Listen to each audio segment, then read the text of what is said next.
Okay, hello everyone and welcome to another randomized gaming nightly stream or weekday stream.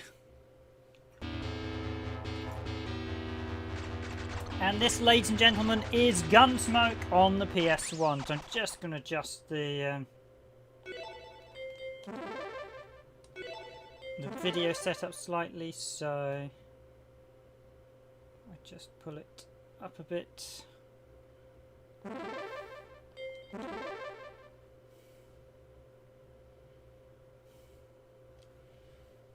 Okay, that'll do. There'll be a slight. So what I'm doing today's stream is I'm basically going to be showing the original Capcom Classics Collection. This was released in 2005. It was also developed by Digital Eclipse, who did the second one, and it was published by Capcom. I mean, it's a solid enough collection. Largely, though, this one is what I would call the Capcom Generations Enhanced Edition, because the reason being, this is literally a collection of Capcom Generations 1, 2, 3, 4, 5, with the addedness games of, you got, the additional games were Trojan, you got Sector Z, you got Legendary Wings, you got Forgotten World, and you got Final Fight and Bionic Commando. Those games were not on any of the Capcom Generations. There was some suggestion there should have been a Section Z, Forgotten World, and Sidearms pack. I think there were a few chances to do a few more packs, and they sort of ran out. They obviously didn't get the time with the Capcom Generation 6. I'd quite like to have seen a few more video. Let me just check that fully. That's at the smallest. Okay, that'll have to do. So what I'm doing here is I'm playing the PAL version of the collection. Now the PAL version actually runs at 50 Hz, and strangely, its speed largely matches the games at NTSC, and I should actually do a video on that at some point. It's a bit weird. The collection does match the speed. Now Gunsmoke here is one of the few games that is not available currently in new Capcom Stadia Arcade. It's Capcom Stadia Collection. Oh, Capcom Arcade Stadia. That's it. That's the name. There's so many of these. Gunsmoke has possibly the honour of being one of the hardest games Capcom have ever made as well. Forget Ghosts and Goblins. I actually managed to finish this, and it was brutal. Absolutely brutal.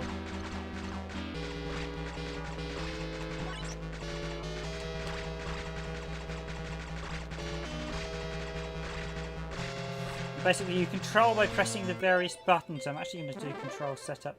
So shoot center is X, shoot left. I'm going to turn on rapid fire. So L1, R1. So this uses right and left. This uses everything. So basically, the arcade for Gunsmoke has 3 buttons, and depending which buttons you press, depend which direction you shoot in. And you want to remember that because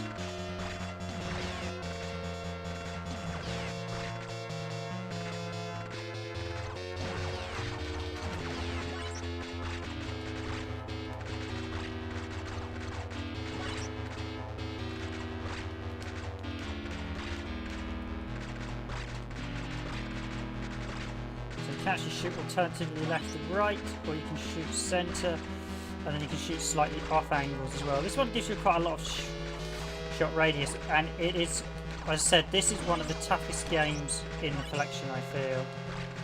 Like, this is one of Capcom's toughest arcade games. Forget Ghosts and Goblins. Really, seriously. If you've beaten Ghosts and Goblins, try beating this. This makes Ghosts and Goblins look like a cakewalk. No joke.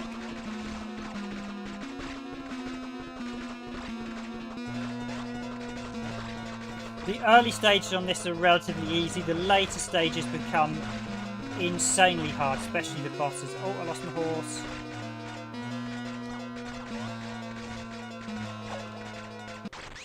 And I got... You got me, pilgrim. Pause up there and turn the volume down a little bit so you can hear me okay. I'll just put it, but this is actually a really, really good game. This is a really good Capcom classic.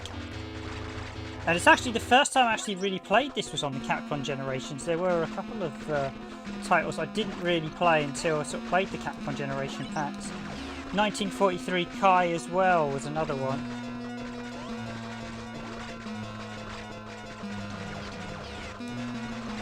But this really is like I said, this is not only one of Capcom's hardest games, but it's a bit of a forgotten gem.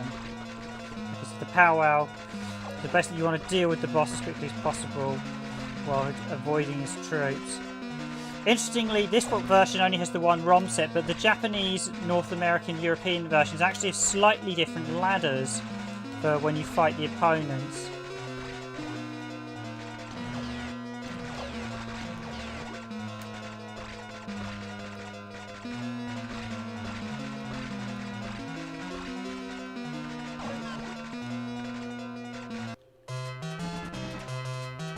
And there we go, I've got...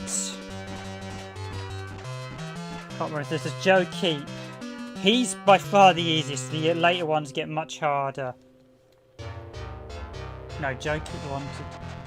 Roy Knife, oh yeah, it's like Winchester something, yeah, Joe Keep's like the mayor or something.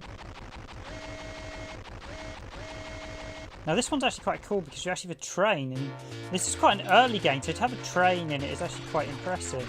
Especially like a big scenic... I think it was Master Winchester, I think.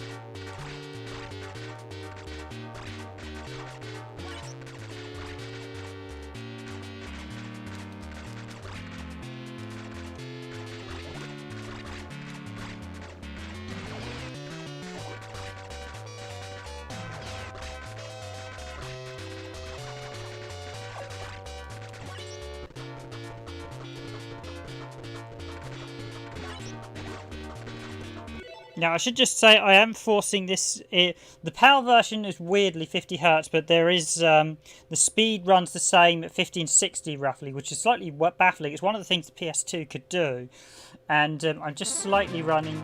I'm being cheeky and I'm forcing this A into 60 Hz, and B I'm forcing this into progressive scan via GSM. This collection by default, at least the European version, does not support progressive scan, so I've just enhanced it in that way using GSM, so it just looks a bit nicer. Although I have noticed occasionally you might see a weird rippling effect. Although strangely I saw that in normal progressive scan, so I don't know if that was an issue with the collection. Possibly with the PAL version.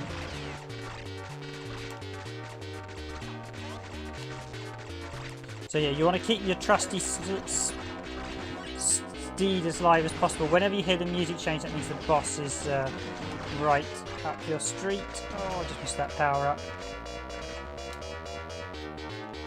So if I say the early stages are tough, the later stages are ridiculous. The final stage is incredibly hard.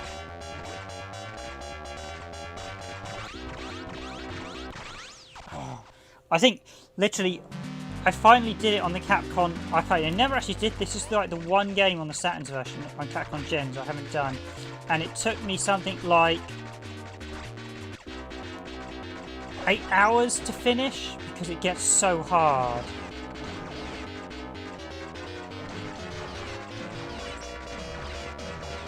And losing your power-ups in the later stages makes for a very tough experience. The thing is, the enemies are pretty ruthless in this. Their shots are pretty quick.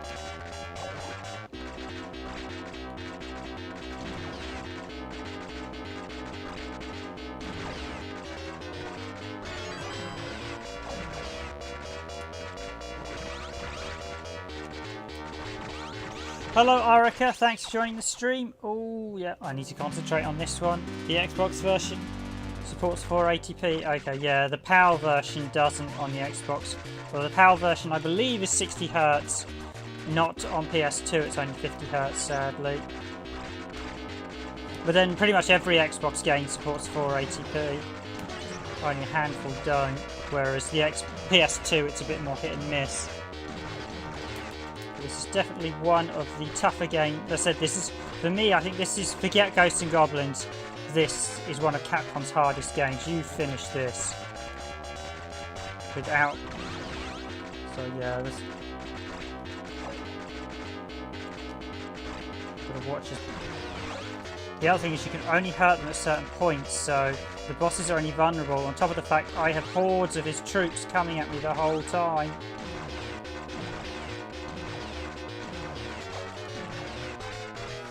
And after you hit him, he's then invulnerable for quite a period. Okay, got him there.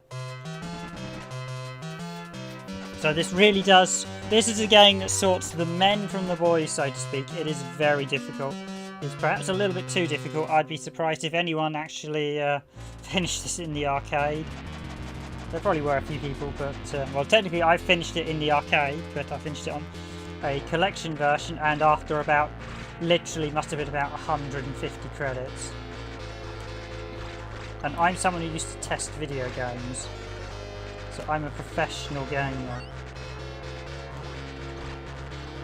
So if this gave me trouble, this is going to give just about everyone else trouble, unless you're an absolute god of video gaming, so to speak. Or someone with inhuman reactions, which I know some people do have. Oh no, yes, I just got the horse. The horse is one of the most important. Staying alive in this is about keeping the horse alive.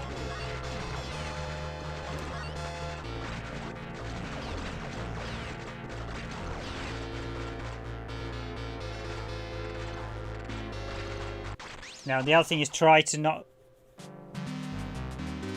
Yeah, I've never actually played the NES version, Erica. I've seen the NES version. Was Capcom revamped a lot of their NES games, didn't they? It's one of those NES games I really want to play. I've never actually played.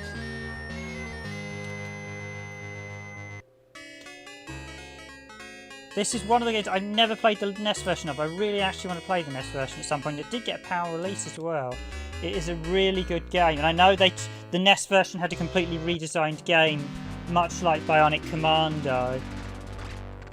Clearly Capcom realised a few of their arcade games weren't going to work. So although Ghosts and Goblins didn't get tweaked, a lot of the others did.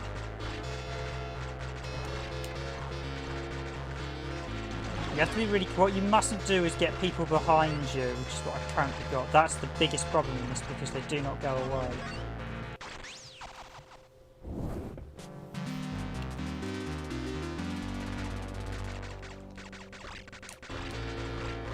But yes, the NES list is definitely on my list of games to play. Yeah, it's definitely on my list of games to actually try and grab a copy at some point and play. It's one of those games I've gone so long without ever actually playing. I might actually just try and get hold of an actual copy. Because sometimes you go, oh, I'll play it on emulator. Like, no. These days I kind of like playing the real McCoy. Yep, there's the ball as well. If we can make run. I think that can hit some of the enemies. So you do have the different types of shots. They're basically just quite, for an early arcade game, it's quite interesting. The fact you can shoot in all the different directions is really quite impressive.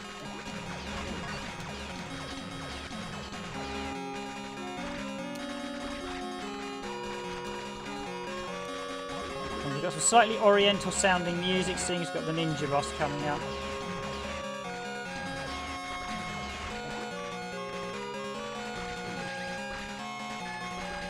I think he throws shurikens yet.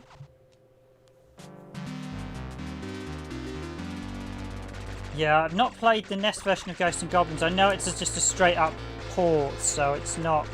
It doesn't interest me that much, seeing as I played the arcade version, whereas Bionic Commando, I've got Bionic Commando, and the NES version of that is a completely redone game, and that is fantastic, and I know Gunsmoke's the same. Maybe one day I'll grab a PAL version.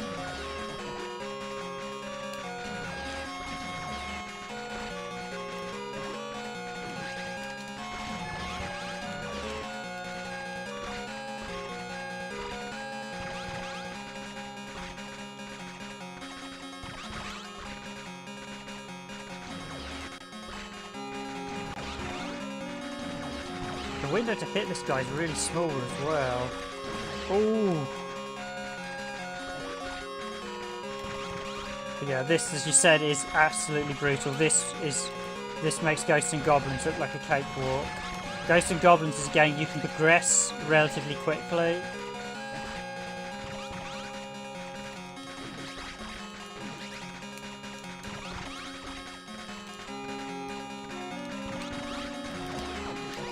Got him.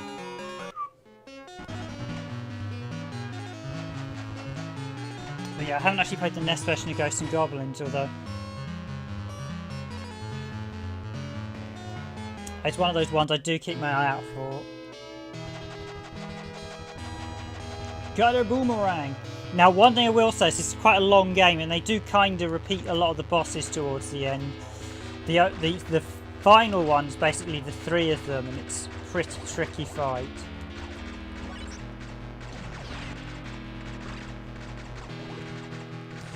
So guys, seeing as you're on watching Arako, is there any particular games you'd like to showcase tonight? I definitely won't get around to streaming them all tonight, seeing as there's like 20 on this collection. But if there's one in particular you want to see, let me know and I'll definitely take a look. I might do a bit of chat. One of the Street Fighter 2s. Oh, there's the classic Capcom cow as well. I don't actually know what game that originally came from.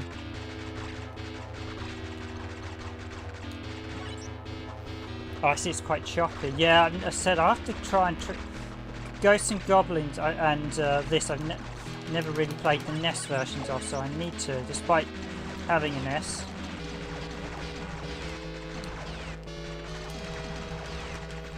This is definitely a game where having the upgrades is key to making things a lot smoother for your performance. The upgrades increase the gunshot range, the speed of the guns as well.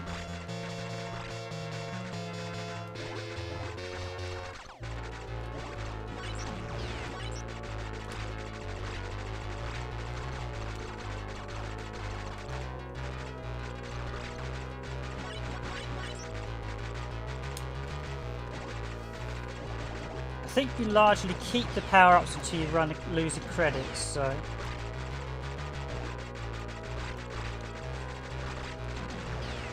that's right, this guy, I think this one's the guy that throws... Oh, he's the boomerang guy. I think he's one of the easier bosses, don't think he's the shuriken... His shots are much more predictable than the shuriken guy. I'm impressed I've actually got this far on just 2 credits.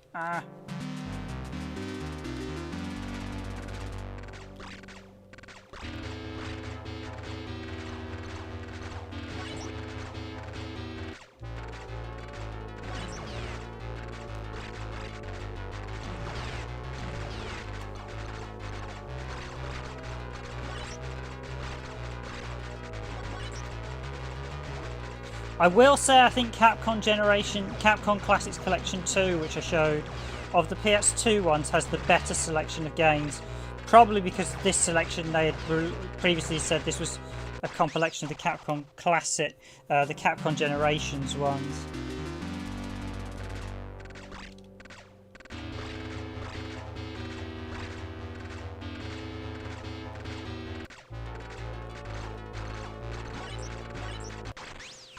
Ooh. Have I done Forgotten Worlds or Final Fight? No, I haven't done either of them yet. They are both on the... The reason I wanted to show Gunsmoke straight off the bat is this is one not currently on the Capcom's Arcade Stadia. And I must admit that Capcom Arcade Stadia is a really nice collection. Yeah. I just wish they actually included more versions. So this version only includes the sort of basic versions of the game. You just get one ROM set, so that means most of the time you're getting the English ROM set. As always, guys, as well, if you're enjoying the collection, please do hit the like buttons. So yes, just to show off all the games again, we have 1942. So this is in Capcom Stadia currently. 1943, that's in Capcom Arcade Stadia. 1943 Kai isn't at present, but was in the Capcom Arcade cabinet. Bionic Commando is in Stadia. Commando is in Stadia. X Eyes is not currently in the Capcom Arcade Stadia. It's also known as Savage Bees. Final Fight is. Forgotten World is. Ghosts and Goblins is. Ghouls and Ghosts is. Gunsmoke isn't. Legendary Wings is. Mercs is, but for some reason they've only got the Japanese version. So it's called Wolf on the Battlefield. Pirate Ship Higemaru is. Sector Z is. Sun isn't. Again, that was in the Capcom Arcade Collection.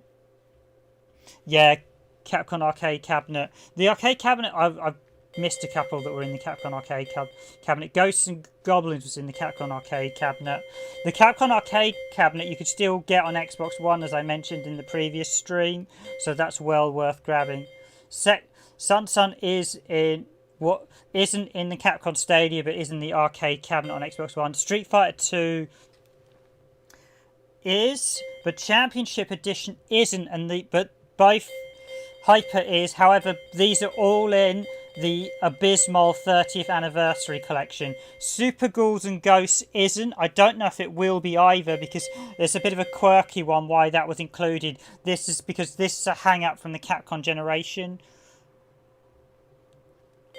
Trojan is, but they don't use the Trojan English wrong, and Vulgus is. Vulgus is like Capcom's one of their first games. It's actually quite an in-depth game. So, hi, good night, Irene. Thanks for joining the stream. My name's Random Gamer Riven. I'm the editor of Randomised Gaming. Yeah, Super Ghouls'n Ghosts is a great game. I will, because that's not in the collection, I will show that. But I'll quickly pop on. What did you want to see first? I'll do Forgotten World, as I do like that. I'll do Super Ghouls'n Ghosts in a bit as well. I'll just see how many games I can play through. I will do a bit of Championship Edition Street Fighter 2 as well. That's in the Street Fighter Anniversary Collection, which I'm not a big fan of. Ooh, the resolution's a bit high. So I am forcing the PAL version into 60 Hz, so some of the aspect may be a little bit off, as I'm being a bit cheeky. Oh, this one. Did you find the guy? I'll finish you today for good. Okay, so this one does slightly cut off at the bottom. That's okay. Controller setup. So shoot is X and R1. Spin left is square. Spin right is circle. Okay.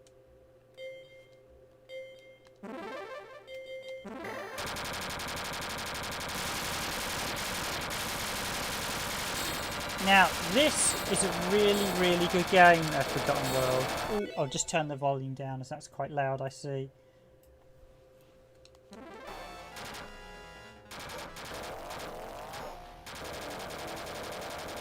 This is one of those games that I used to have on the Amiga, and in the arcade, when it first came out, I wasn't a big fan of it.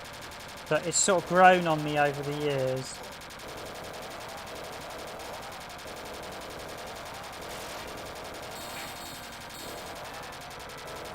Oh wow, this ROM set is... This is not the normal ROM set. I'm getting... You don't normally get that many enemies.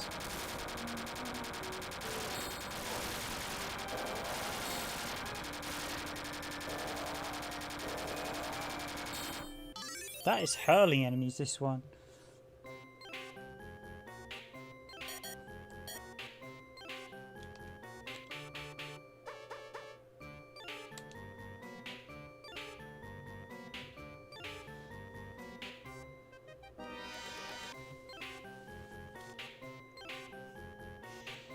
Yeah, I've not actually played the Mega CD, the Turbo CD, but the Mega Drive version is probably one of those Sega Capcom ports were absolutely fantastic on the Mega Drive. We did Ghouls and Ghosts a while back.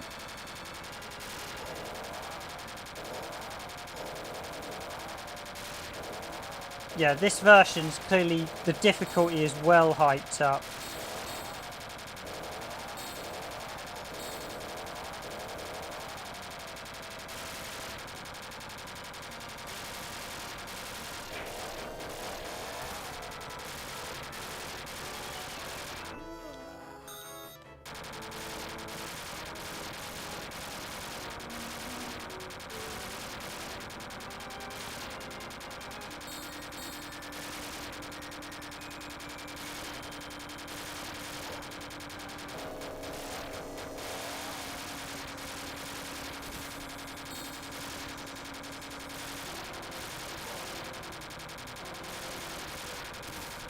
I wonder if there's a change between the Western... Either the difficulty's hyped up or the Western... Here we go with the boss.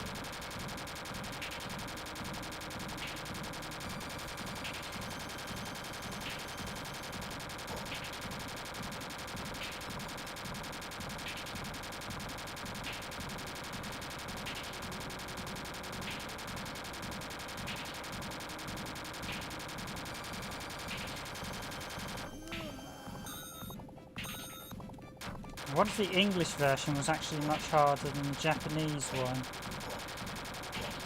Shouldn't really do this, but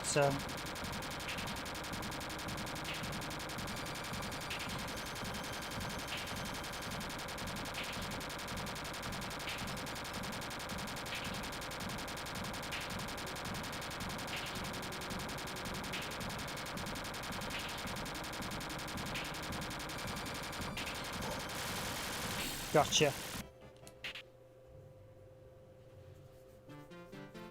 cannot stop me with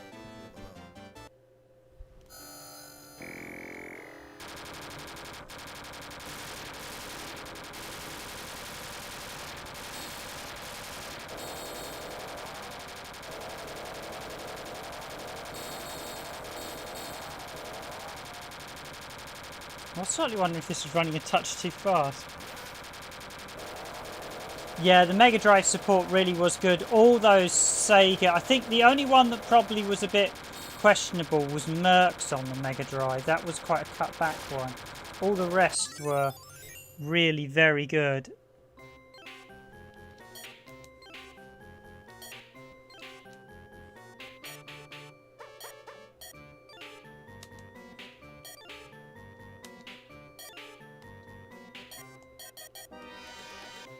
I do like the shop system in this. It's quite a nice one. The fact you can actually get better equipment as you go along.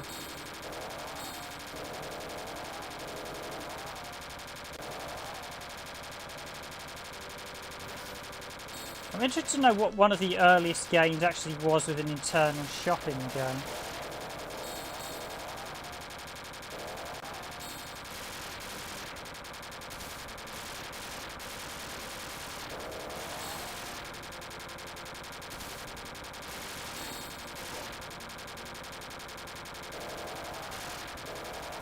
I always remember I had the Amiga's version of this and I didn't like it much, but then that's because the Amiga's version of this is one of those classic Amiga ports that was absolutely dreadful.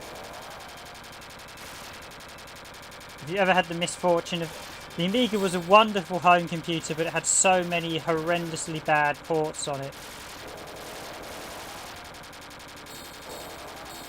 Often the developers didn't have the source code and were just working from memory.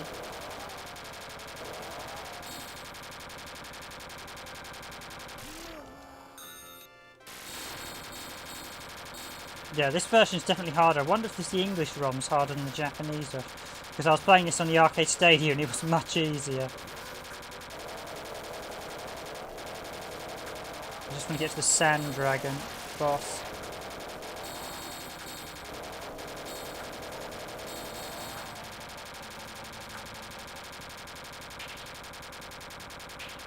There we go, let's shoot this thing in the belly.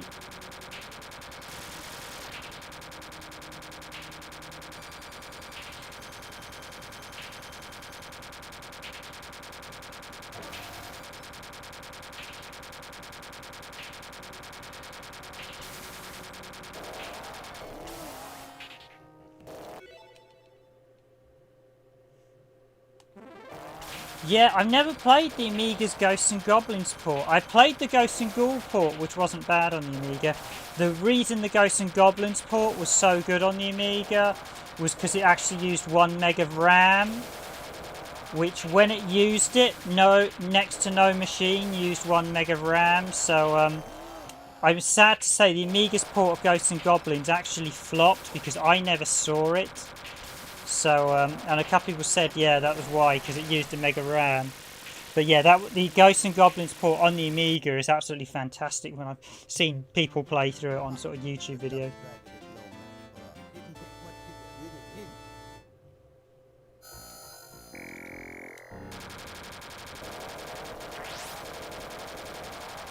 I do like the voice samples in this as well. Ghosts and Ghouls was okay on the Amiga. There's some... It really depended who the developers were on some of those Amiga ports. I mean, Street Fighter 2 was notoriously bad. In fact, Street Fighter 2 was so bad, it's now infamously known that when Capcom saw it, they were so appalled by it, they started giving out source code to developers. But by that time, I have to admit, they were a bit late in the day because the Amiga was on its way out by the time they did that. Because Street Fighter 2 was quite a late-ish Amiga port, but it was it was, I mean, when I played it back when I was a kid, it was like, yeah, it's fantastic, we've got Street Fighter 2 on the Amiga, but when Capcom actually saw it, they realised how bad it was.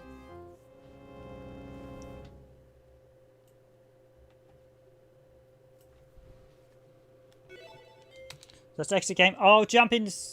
Good night, Irene said, oh, Super Ghosts... I'll jump into Super Ghouls and Ghosts, seeing as that isn't on the Arcade Stadia collection. That's probably the only one not going to be in the Arcade Stadia collection, because I said it's more a bit of a quirk that it was included in this one, as this, of course, is actually a Super Nintendo game.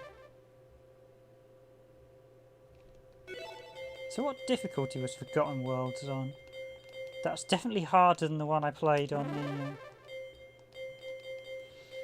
Yeah, the thing with this collection is you can't swap between some of the versions. So a couple of them, these early ones, they just included the one ROM set.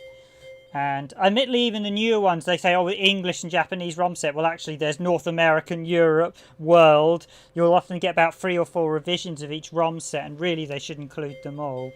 So that way you get to pick which version and which is your favourite revision.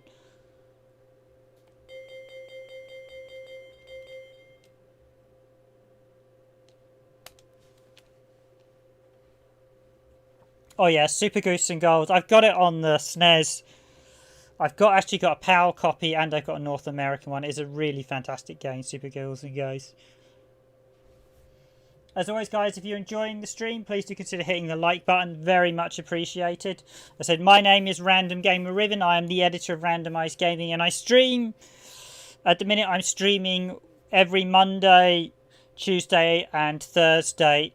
I will continue to stream that throughout the course of the year. I might take a summer break, as it's now getting quite hot and sweaty in the UK. And streaming when it's really hot and sweaty is not that pleasant, although maybe I'll grab a fan and stuff. Try and keep me cool.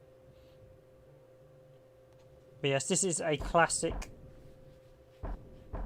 Oh, there's a weird shimmer line. I think that might be because A, I'm forcing the PAL version to progressive scan, or the way they've done the emulation on this collection isn't perfect. Oh yes, now Bad Dudes versus Dragon Ninja is an interesting one. It was incredibly close on the Amiga, but there was one flaw with the Amiga's port. You couldn't jump diagonally very well, so it was a nightmare to jump over. Yeah, as I mentioned before, Korea, this collection is actually a port of all 5 Capcom Generation collections, hence why it includes all the games from the Capcom Generation, and actually includes the bug fixes that were included in the Capcom Generations. I'm guessing it's a port of the PlayStation version of Capcom Generations. This is one of those sort of iconic games. It's actually a really good follow-up as it kept with the series. But basically this collection is literally just Capcom Generations. I'll stick with the daggers have really short range in this, which is one of the issues I have with them.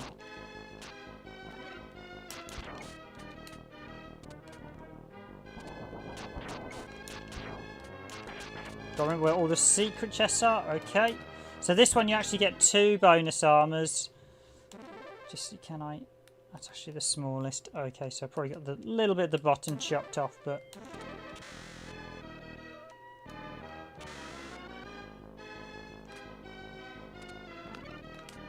Now, can I get gold armor before I lose it? I wouldn't say I'm the greatest Ghosts and Goblins series player. I have finished them all, but I can't say I've finished them all with finesse and grace, that's certainly...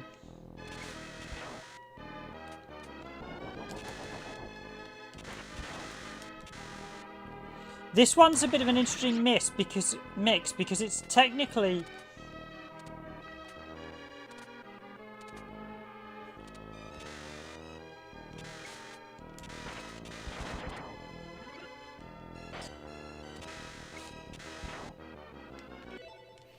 Yeah, Toki, it was a very good Amiga port, but it was incredibly buggy. I've never actually played the Amiga ports of Turbo Outrun or Super Hang-On. Toki is literally arcade perfect if it wasn't for the fact that it basically got recalled because it just used to crash. So you don't actually see the Amiga's version of Tokyo around that much because it just crashed constantly on the actual hardware, which is a huge shame. Ocean France notoriously did great conversions, but none of their versions used to work properly, which is the issue.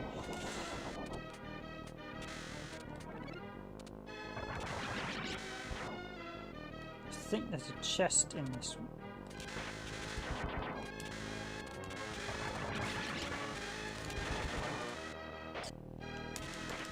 I've got to be a bit careful because time is of the essence. This one really does feel a successor to the previous. Yes! Can I get the blue shield as well, just to top it up? Now there is one thing I will say about this. This Super Ghouls'n Ghosts is a little bit more like Ghosts and Goblins rather than Ghouls and Ghosts because you can't attack up and you can't attack below you, and I'll show that later briefly. But it is actually a great... This really does feel like the third game in the series. It does inject a raft of new ideas. And it kept the gameplay in the core sort of regions.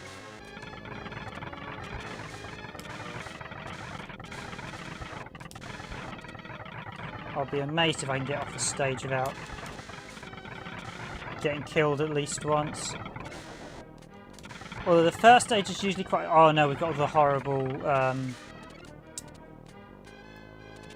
Okay, here's the part where you've got to duck on the...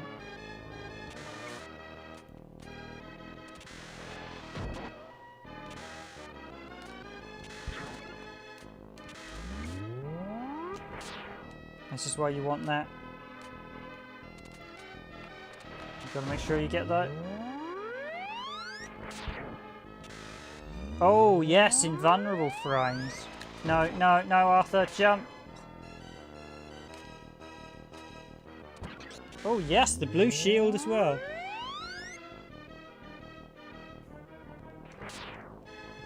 I haven't actually played Ghosts and Goblins Resuscitation yet, so one of the guys was looking to grab it, so hopefully we'll grab it in the near future.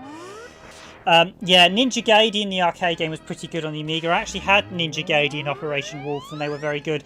Although Operation Wolf was missing a few bits. Okay, now this is the part I've got to get the jumps right. You often find you've got to get the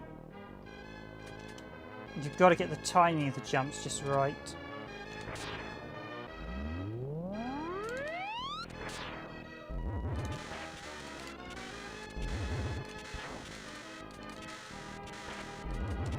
This is the bit with the carts that come running at you.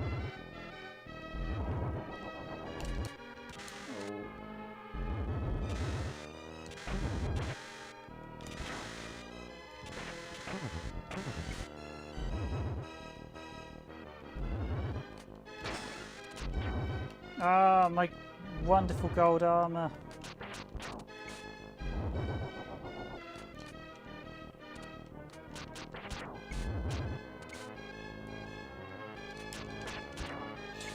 Yes, Artorica, I am using Component. I'm also using Progressive Scan.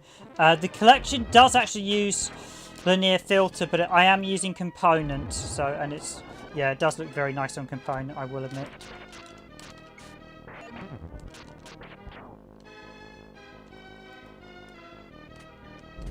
Although the collection has a Linear Filter, so looks a little bit, doesn't look as sharp as it could be. I think this connection's based on MAME, and they've basically used a Linear filter. MAME by default uses a Linear filter, and they haven't. Now I think this is the part where I've got to jump straight up. Yeah.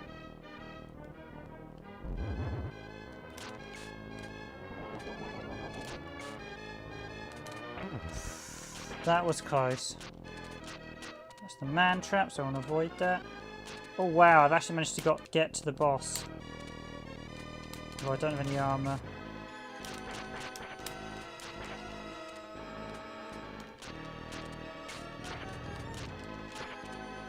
I will be amazed if I beat this without dying. It does go to show you they're not as hard. Once you get used to the Ghosts and Goblins series, they're not as hard as a lot of people. It's just a case of getting used and knowing. They're very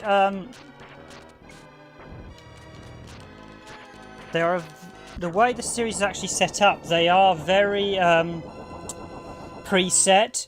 You could effectively play this game with a macro because a lot of them use the same jump points and everything. So literally, the game doesn't tend to be that random. It's all very preset. If you know how to exactly play, you can finish them without dying. The problem is it's just taking the time to learn them to that degree of precision, which I don't really have the patience anymore for a lot of games. Although saying that, I have been doing that with Sekiro, Shadows Die Twice. I haven't spending the time. I do love the music in this one as well. I really enjoy the music. I'm actually just going to stick with the lance because it's quite a solid weapon. Mainly because the range on it is quite good. There are quite a few of our if you do like that, you'll get the chests appear.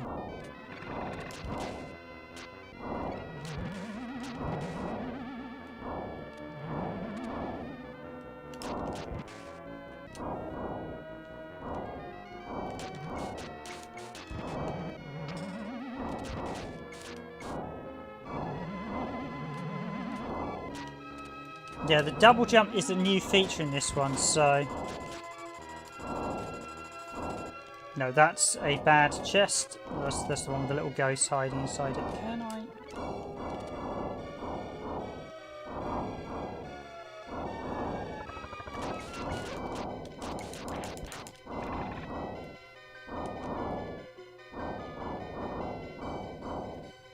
I must admit, in terms of the Ghosts and Goblins series, this is probably the longest one. Oh. Yeah, it was... I don't know why they... I think originally, because on Capcom Generations, they needed to include 3 games, so they had to include the 3rd SNES one. Because this is the 2nd Capcom Generations pack, which... I did do a video of a long time ago on the channel. It's still on the channel, but it's an old one. It was before we even could capture on RGB on the Sega Saturn.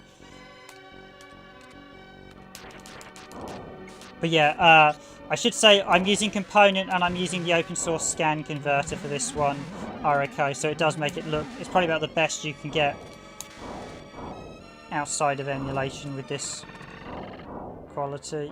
Ooh. Yeah, the ghosts are a bit sneaky with how they... You can be a bit unlucky with the ghosts. If they spawn...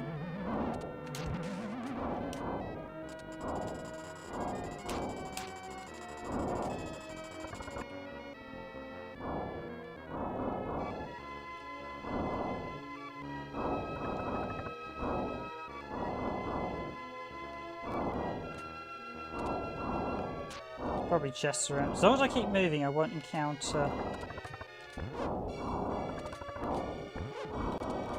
the little... Oh, I can largely ignore the little chaps. In fact, you can largely ignore the ghosts on this section as long as you keep moving. Okay, that's the halfway point.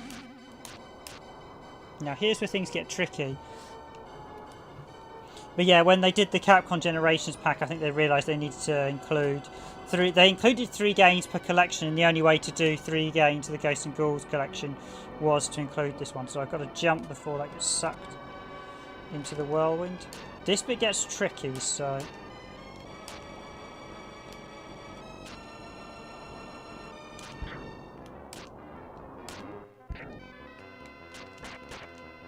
But this was actually, when this came out on the PlayStation, this was like one of the first SNES games to appear on the PlayStation. In fact, it may even be the first SNES game. I know there were some NES games that appeared on the... Oh, I'm going to miss that chest here. I am.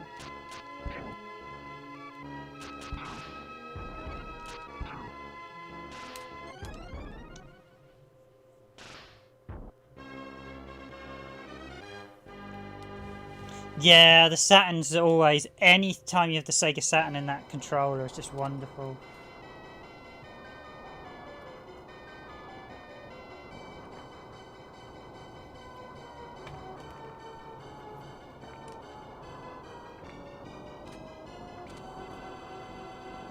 They go to show, with a bit of practice, you can actually get off a stage of Ghosts and Ghouls without... Ghosts and Goblins and Ghouls and Ghosts without dying.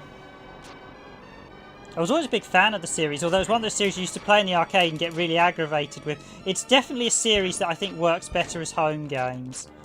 Because when you're at home, you had the patience to spend the time to do it. I will play the new one sometime soon, hopefully. Ah, come on, go down, go down, go down.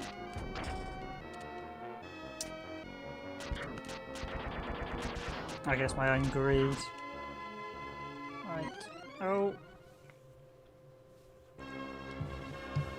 Fortunately, this one's quite generous with the extra lives, and I think you have infinite. Capcom Commando, that's a solid scrolling beat-em-up. I don't think it's Capcom's best scrolling beat-em-up, if I'm being honest. It was actually in the previous collection. I know it's on the beat-em-up bundle and the new Capcom Arcade Stadia. I enjoy it, but it's not my favourite of all the Capcom scrolling beat-em-ups, I will be honest.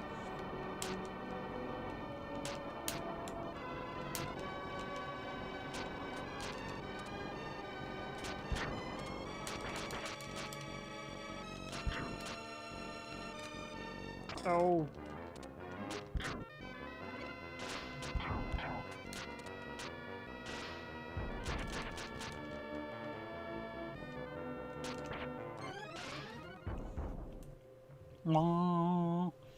Wookie Roar there. I think you have infinite continues in this one, or at least until you run out of gold bags. Continue 6. Yeah, basically you collect the money bags and you get more continues.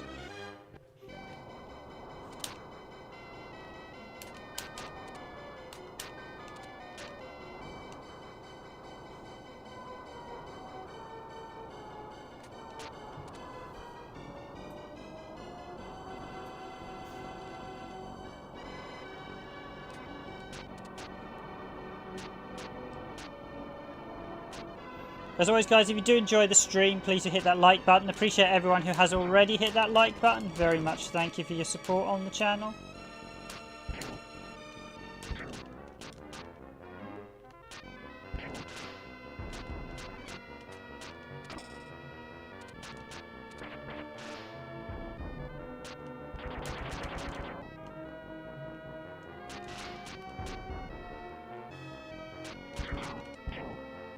So the chests actually have a particular order. As you as you destroy the chest, they reveal items in a set order. So you need to remember that order. But if you take a hit, it will affect that order. And ultimately, you need to get the power weapon from it. Although at the minute, I'm sure as you know, with all the Ghosts and Goblins games, you technically have to finish them twice. Although technically, the first one just repeats the ending with a slightly different text scroll, whereas the second and the third one you can't actually fight the final boss till you've played through both games twice. Really, it's a sort of first and second round thing which some games have.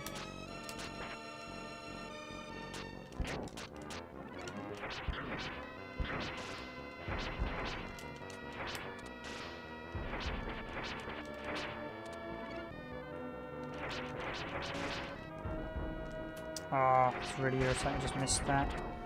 I'm not a big fan of these axes. They've got good rate. They've got good attacks.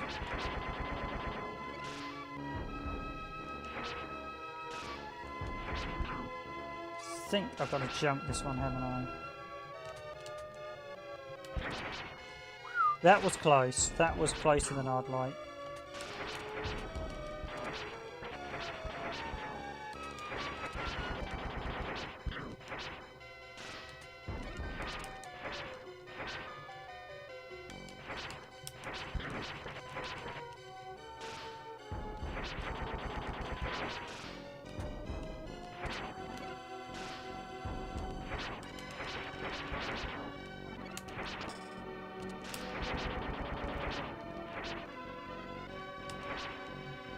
These guys jump for you, don't they?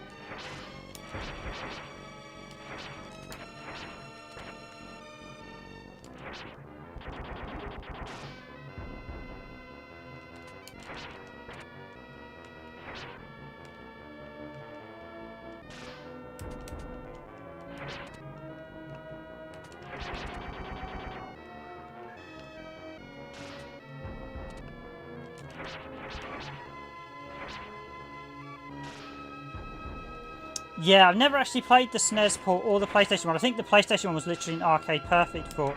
I know these days, Capcom Commando, both ports are quite expensive to buy, so I think I'll just stick with the various arcade versions. I don't believe the ports had anything extra.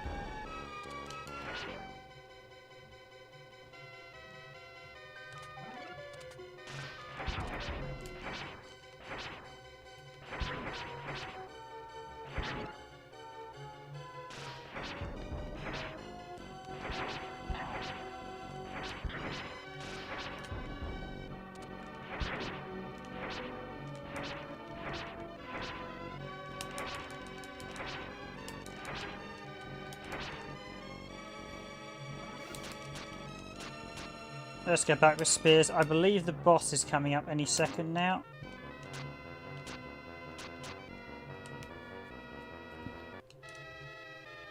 It is indeed. I think this is quite... I seem to remember this boss not being that hard. I just got to remember the jump pattern. I think it causes you have to jump on more platforms, don't you?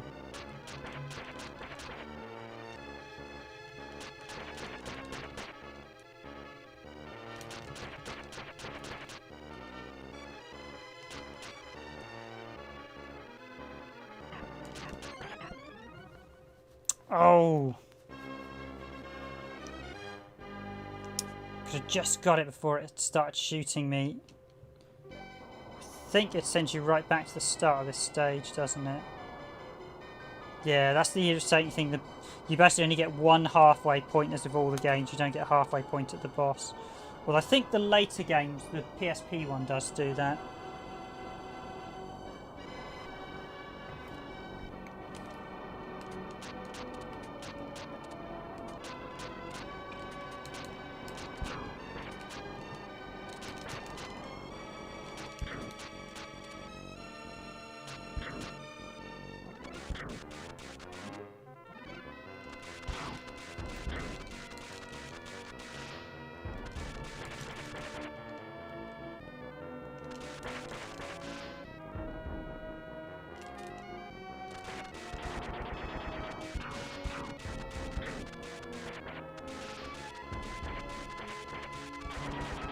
Yeah, I've seen the price. It's one of those games that because I did the PS1 port of any extras, because it's just a straight port.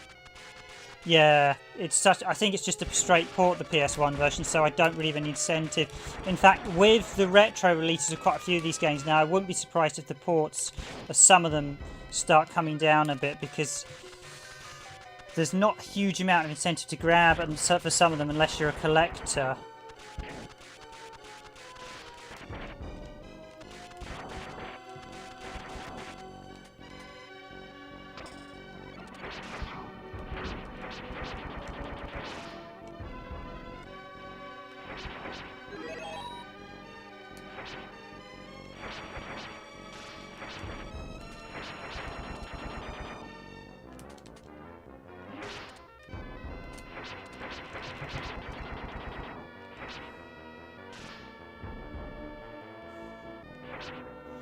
Yeah, just a straight port there. I must admit, that doesn't sound very enticing to me these days, seeing as it's probably... Ooh. I imagine it's just a straight port, and you probably had load times and things, so it's not quite arcade perfect. Whereas now you can literally get an arcade perfect version, so... Oh, that wasn't good. Oh, I'm gonna be a baby.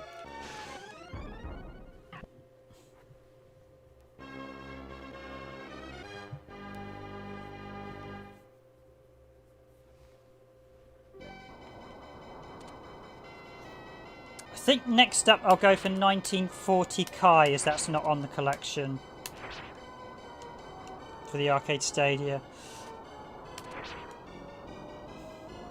Yeah, I mean, at least the port of Warriors of Fate 2, or basically Dynasty Warriors 2, or Heaven and Earth Warriors, the Saturn and PlayStation version actually includes some bonus unlockables.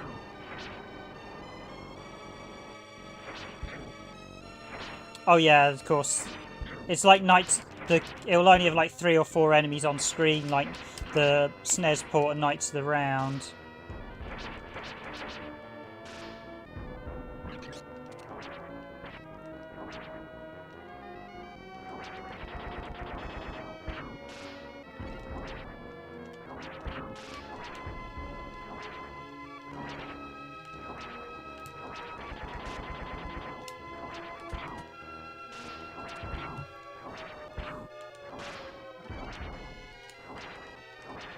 Okay, the blades get stronger, but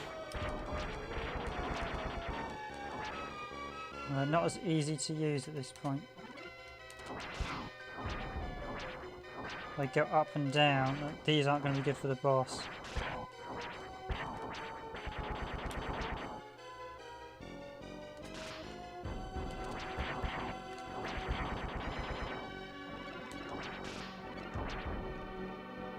But one thing, a good mark of a Hallmark player, if you die, remember where you died and how to correct your mistakes. That's basically, with these arcade games, you do need a good memory. That is one of the key factors of any good sort of arcade game. If you want to be a good arcade player, you've got to remember where you died and where you don't want to die the next time.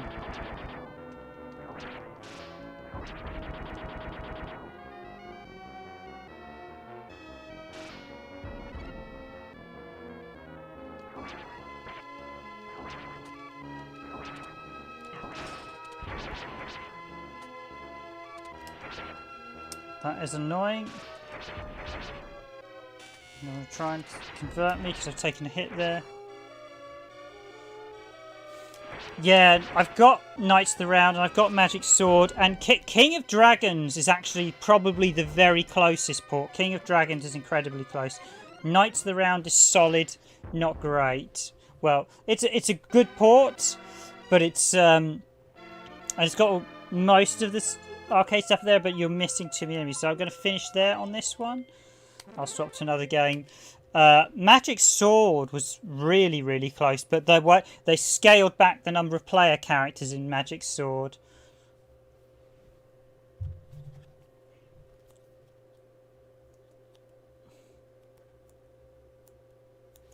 And then you had Street Fighter 2. Street Fighter 2 on the SNES was good. It wasn't as close as it could have been, I always felt. But it was a very good port.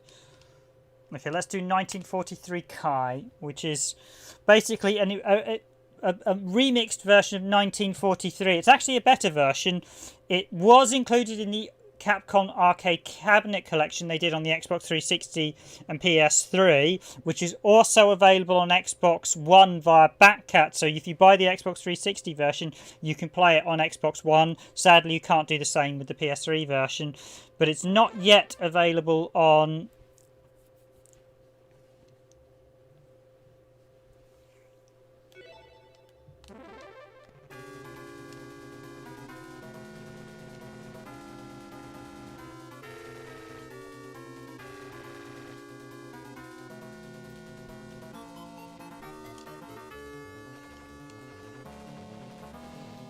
So it's not yet available on the Capcom Arcade Stadia. So, but I actually prefer this one.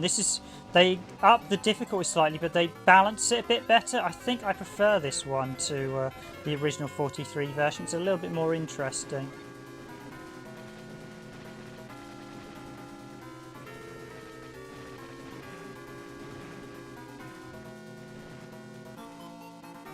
The downside with this one is that your fuel is constantly decreasing, so you've got to keep it topped up. Your fuel also acts as your health as well, so now these weapons I've got are sort of the rocket bombs, and these are by far the best weapon in the game, at least for damage on the bosses. Not so good on the radius, but they do get rid of the heavier enemies much quicker than some of the other weapons.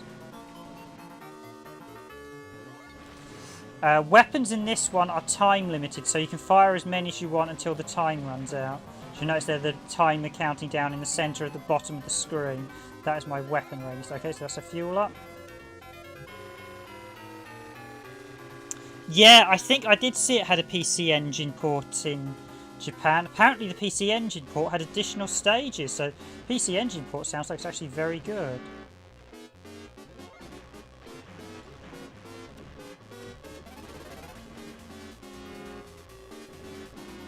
This actually cuts down the game size. I think it said it takes it down from 16 to 10 stages, which is a bit more manageable for an arcade game.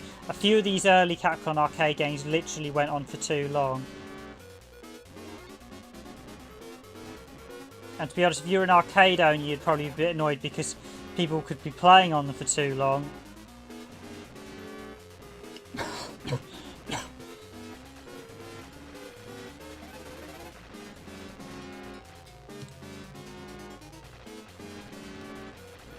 Eek, I made the mistake of not taking the crusher weapon.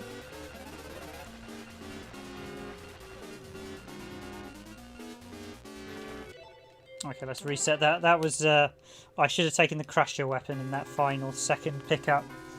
I didn't and got punished for it.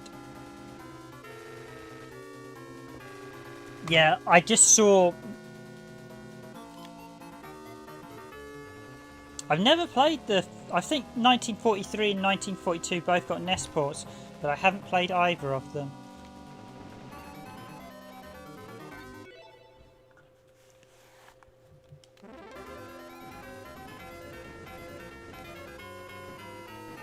A lot of these early Capcom... I know Capcom ported a lot of their early games to the NES, and quite a lot of them were so early, they never... Because they were much earlier, they got skipped over for European releases.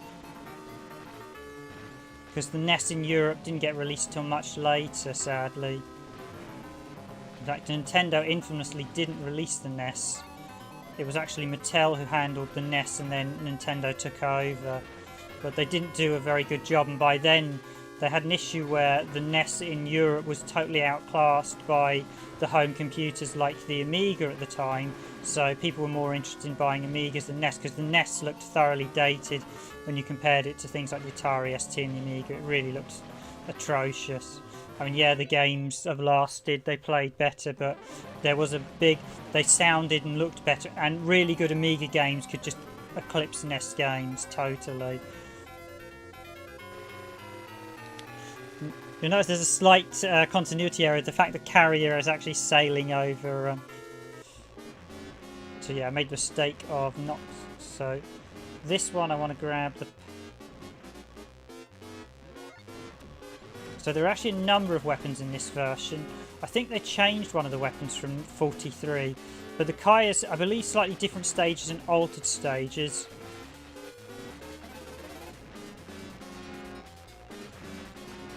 Okay, this is the one I want. Oh no, I didn't want to do that.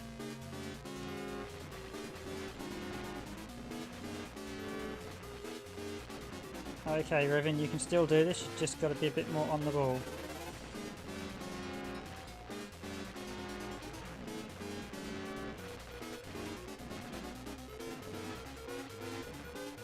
Probably gonna make me do another run. Yeah. Alright. Yeah, you get, if you don't have the thingy, if you don't have one of the weapons power-ups at that point, you're gonna get punished. Oh, I've exited, not reset. Never mind.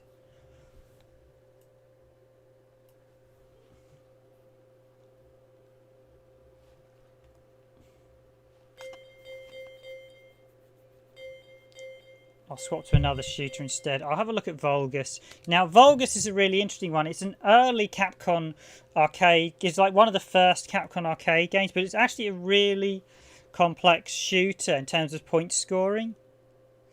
Yes, Mattel released the NES, certainly in the UK initially. In Europe, the early NESs here in the UK have Mattel on them. I think they did the NES for about the first 2 years, and then Nintendo, or I think it was the Game UK, took over. Nintendo originally didn't actually handle much of Europe. They set up a German operation, but then they didn't deal with many of the other European countries till much later. So you can tell this is the later version because this is a 1998 copyright. So this is actually... control set up rapid fire. So basically you want cannon. What you have to do in Vulgus is if you kill a formation, you'll get a bonus score. And that will increase every formation you kill up to a maximum 5,000. The other thing is if you do a rocket blast, you will then get a bonus score for every hit, and that increases incrementally. But the cannon shot bonus does not work in conjunction with the formation bonus. So what you have to do is be very smart and make sure that the last you kill 5 or less enemies with the cannon shot and kill the last enemy of the formation with the actual shot to get the formation bonus. So I do it there. So that way I get the formation bonus and I get the cannon shot bonus. This actually is a really... Initially I was like, oh, this is a really... The first time I played it, this was like a really early game. I was like, oh, it's not very interesting. But once you start to understand the scoring system, you realise what a good game it is.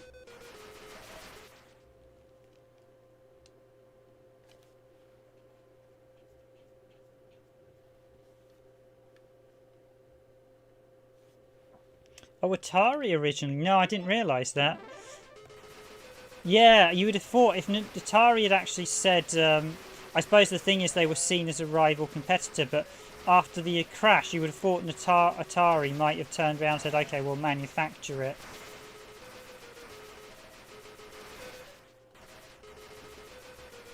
Yeah, because then you could have had Atari and Nintendo end up merging. Because there's lots of little quirky decisions where lots of businesses made bad mistakes and ended up going bust. And a lot of the decisions, you listen to them like, why did they not do that? I mean, Sega are just so many bad decisions. It's just countless.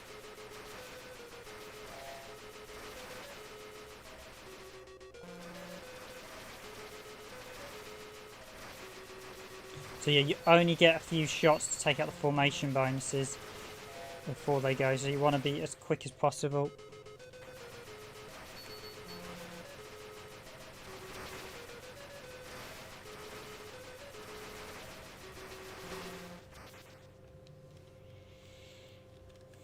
I'm not sure, this might be running slightly faster than the arcade version, seeing as I'm forcing the...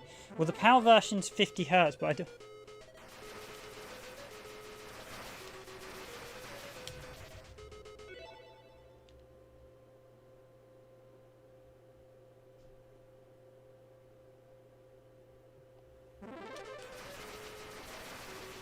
Yes, there is an irony. The Nintendo completely eclipsed Atari.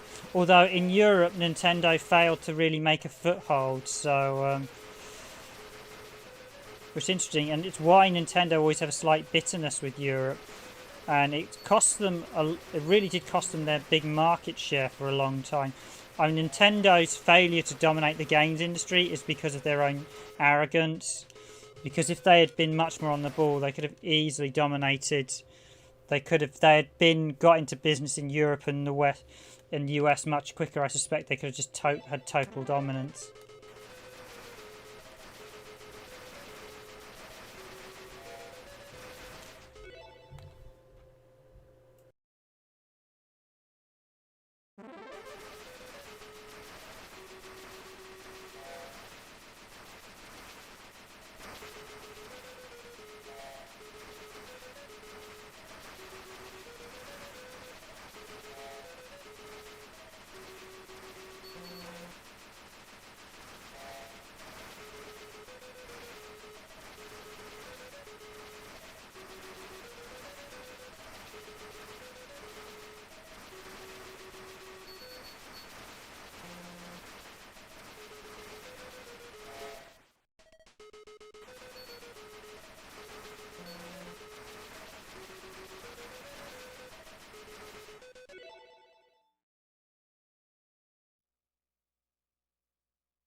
Just went off the mic a bit there where I was concentrating on that one, so that is Vulgus. I really do enjoy the score system. Basically, annoyingly, this collection doesn't know how to play, but you'll notice the PAL system, that gives you a cannon shot, and also the PAL graphic is the one that's subsequently appeared in so many other Sega games.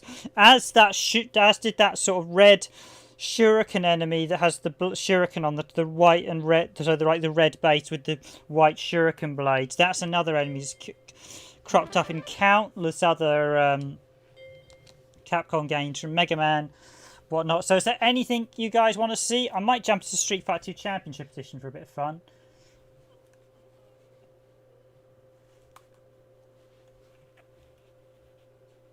To show you what else we've got. So we've shown Vulgus, so we've got Trojan.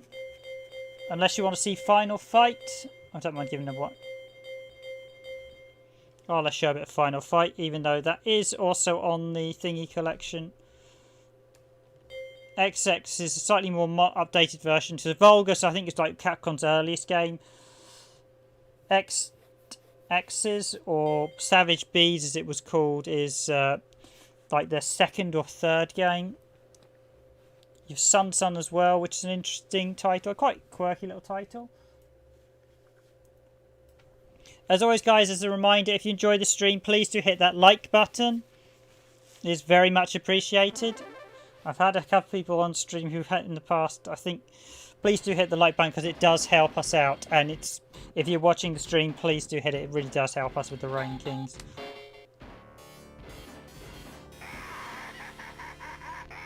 And if you want to see more randomised content, we do need to get a few more likes on the videos because that bumps us up in the sort of YouTube rankings.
I had to admit, Final Fight's a bit of an odd one. It had some pretty lackluster Super Nintendo home ports, and the game itself, while solid fun to play, is not very balanced. It was never designed to be a one-credit clear game. I know you get people who have one-credit cleared it, but it's like Double Dragon. You can't one-credit clear it unless you basically abuse certain fighting systems. So Double Dragon is basically the way to win Double Dragon 1 is to just use elbow barge.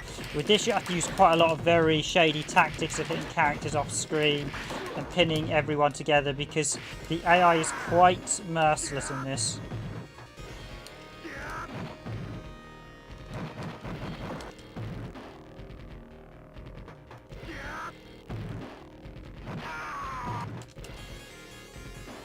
I don't think it's my. I think it's one. It's not my most favourite of the Capcom scrolling beat 'em ups. I appreciate it was quite a nice one, but I always felt the Turtles arcade game outdid Final Fight when it arrived.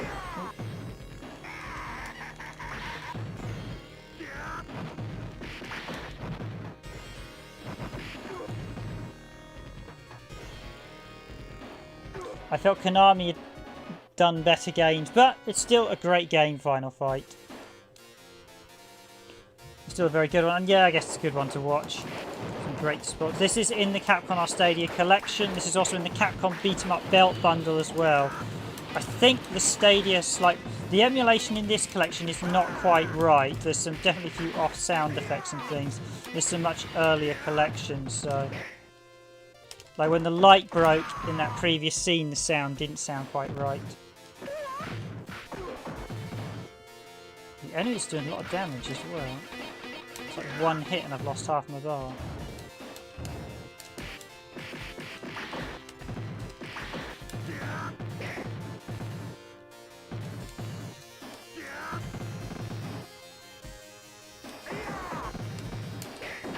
Hugo as well, you basically have to control him. Or Andre as he later got. No, it is Hugo, he's called Andre in this as a tribute to. Basically the whiz in Final Fight is to do this. The AI has an issue where you can't attack on screen. But I hate playing like that because it just takes the fun out of the game.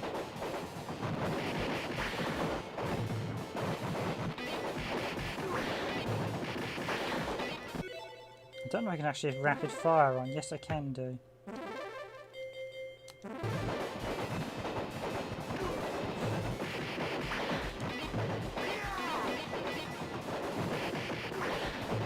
So you can do Super Turbo Fist.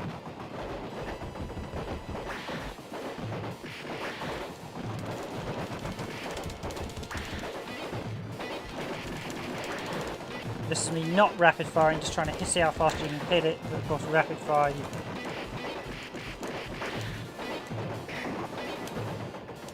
The game is actually slightly easier with Cody because he can actually use knives repeatedly, and knives are actually a very dangerous weapon in this.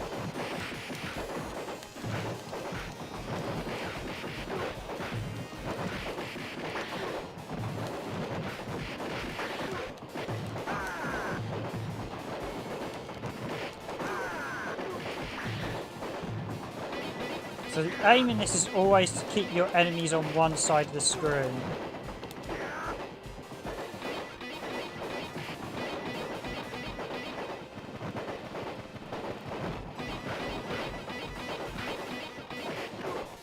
That rapid fire is hilarious.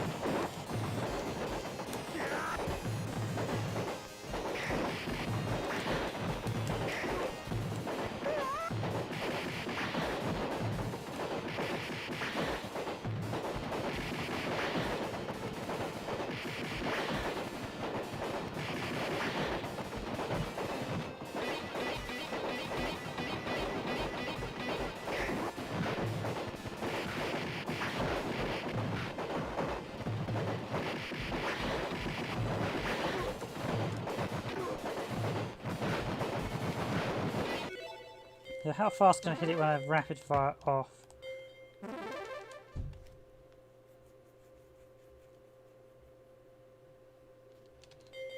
Oh yeah, this is a great collection. The PAL version annoyingly is not 60 Hz, but I'm forcing it to 60 Hz. The second game they corrected that, and the PAL version is actually progressive scan by default. So the second collection I think was much improved hardware-wise.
So yeah, you probably can't quite do as rapid, but hitting it rapidly, that's how fast I can hit it normally.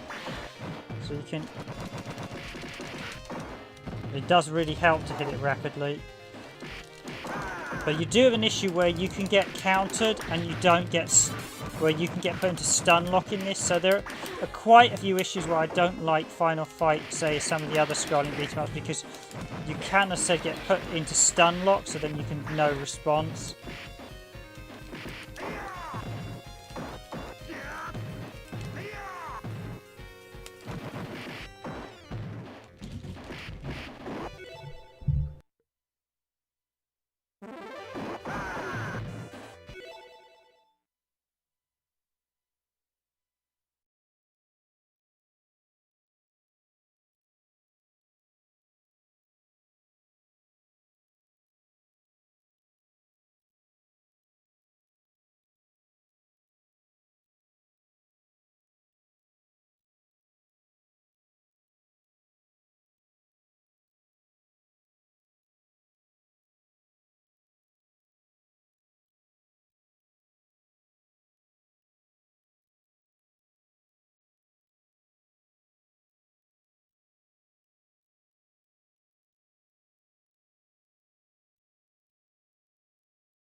Hi guys, I'm just going to need to be away from my desk for a few minutes. I'll be back in when I can.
Okay, apologies for the slight delay, guys.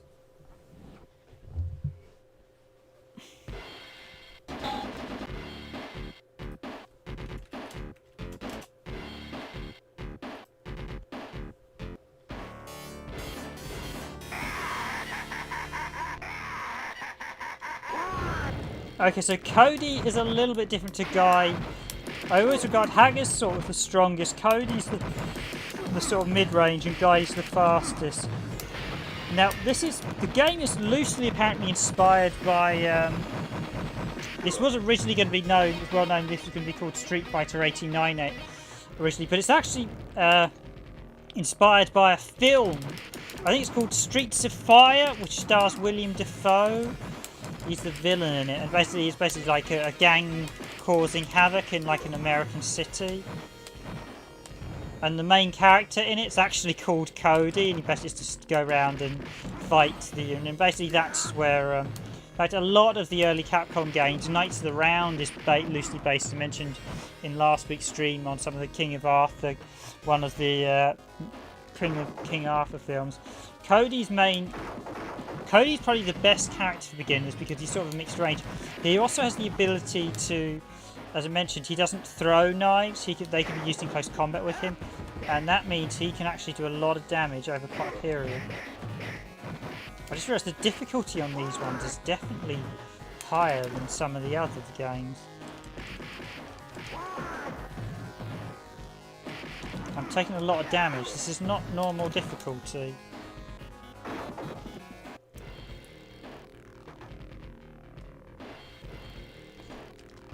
The Amiga's port Final Fight, I played it. I think it ran fairly well actually. A lot of the videos, I can't remember if they were, because there's a lot of videos of Amiga games that aren't on hardware. I think it ran pretty well, certainly at least on a Meg hardware, but it wasn't great. It wasn't ideal.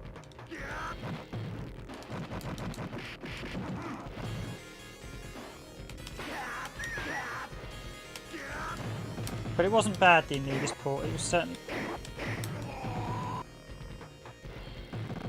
Yeah, you know if you're having a good run, if you can beat Dan without losing a life. But definitely the difficulty. I think this one's got the settings whacked up slightly.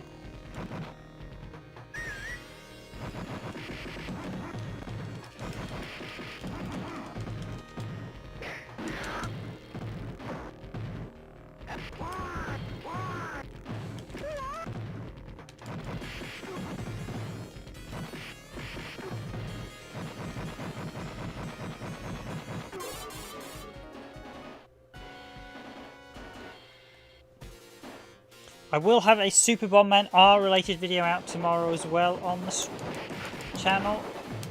Yeah, I think it'll go out tomorrow. I'll release it into the 4K version, isn't that? And then I might do something Capcom related for the weekend.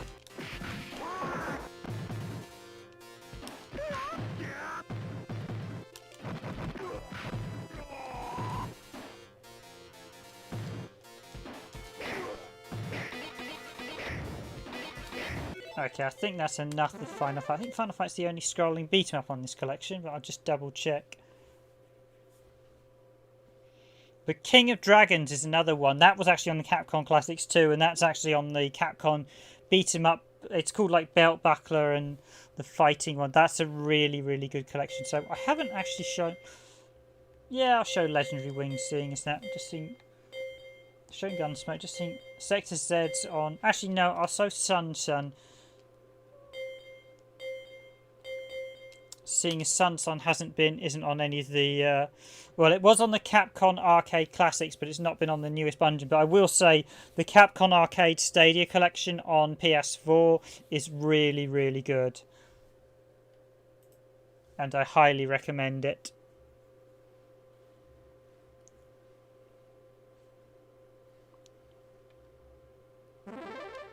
Sometimes a really bit quite a quirky little arcade game.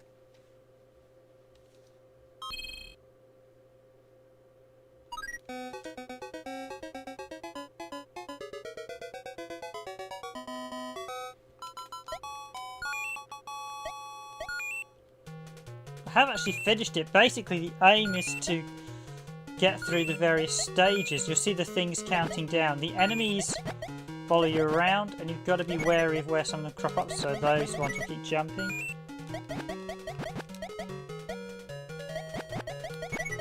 Yeah, all the Capcom medieval games have been included, pretty much. Even Dungeons and Dragons got a release on Xbox 360 and PS3. So, like, the PS3 had a separate Japanese release, which we covered on the channel, and that is fantastic.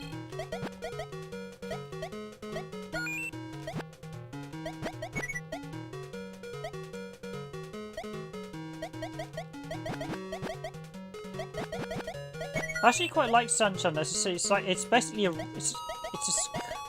I suppose it is a sort of shooter. You basically keep running, but so power. You'll notice that power appears in literally. It was in Vulgus, which is their first game. It subsequently appeared in just about all their Capcom's other games. Capcom did homage a lot of their earlier games. Turn on the rapid fire to save my... Because one of the reasons I turn on the rapid fire these days is just keep your joypads a bit better in condition, because let's say joypads are getting a bit older, so the less times you press the button, the better. Especially classic arcade games are what gets the most use on.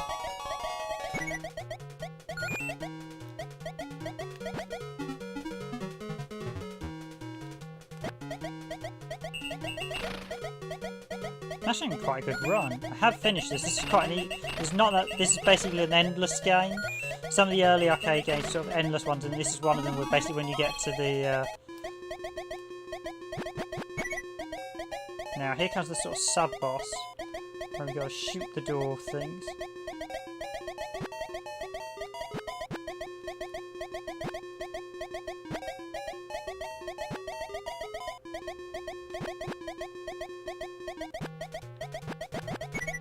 And there's the shuriken from Vulgus again, as I mentioned. That gets referenced in a lot of their games.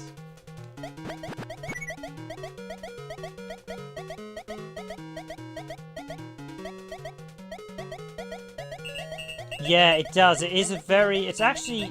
It's one of those games that quite surprised me, because although I don't think it got a Western release, it is a very addictive and very playable game. And it's got the right length. It's quite manageable to be able to finish it without dying. You do get used to all like where the enemies crop up, and you get used to how to deal with the various enemies. Oh, eek! Ah, I can continue. Oh, I might as well do a run on this. It's not that big a game in the slightest. It's just basically once you do one run, you just carries on. You just get into endless rounds.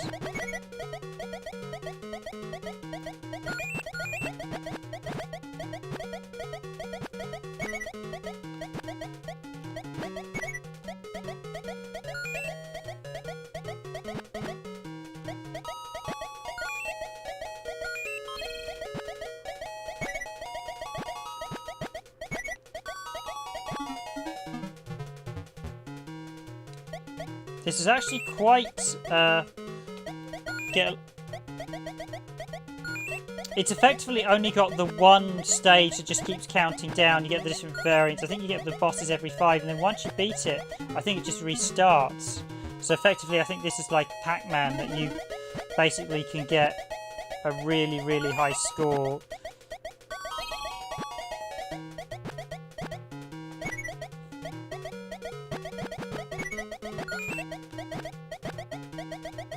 I might be wrong, there might be a final stage. I think because you basically get like an ending when you get it, and that's it, and it just repeats.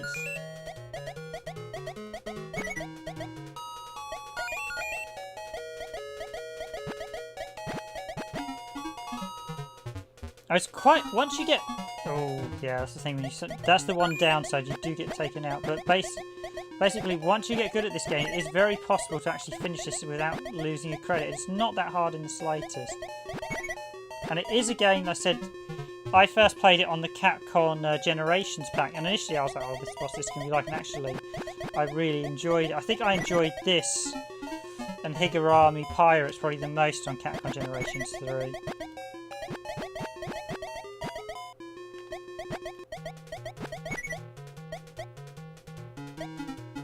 I get a little frog as well there. It's based, in case you haven't guessed, it is based on the whole journey to the west. Oh, that's a dreadful run here.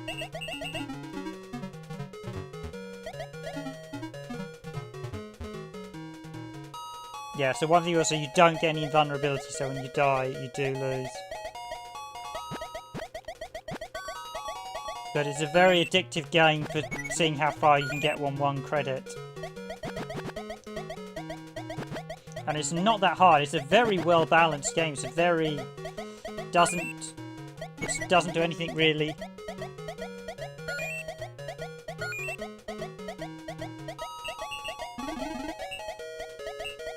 Yeah, Commandos does. There are quite a few of them. I think Vulgus, XXII, quite a few of those early ones do all. They just repeat once you get there. This one's actually quite lenient with the extra lives as well, I remember.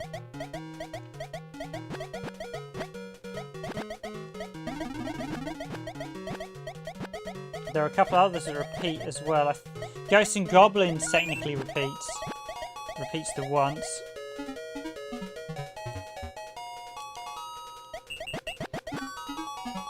Yeah, the one downside is this game is quite ruthless when you die, so you don't have any, you literally have next to no invulnerability time, so that's the one time you've got to be careful. You have got to watch those flies, because they will target you. They're probably one of the worst enemies.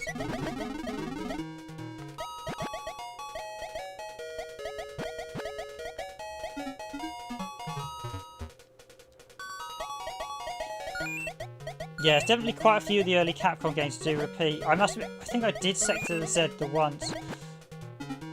Because once they repeat, it's like, one of them I saw on Thingy Commandos has 8 stages and like you say it repeats. I think some of them just repeat indefinitely till you run out of lives. Or until the arcade owner kicked you out.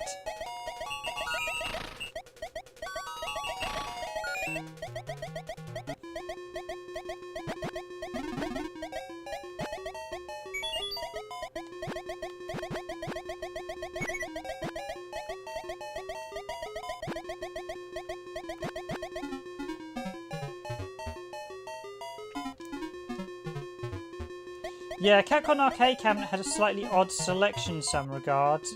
They only had the earlier game. They only had a really early selection of games.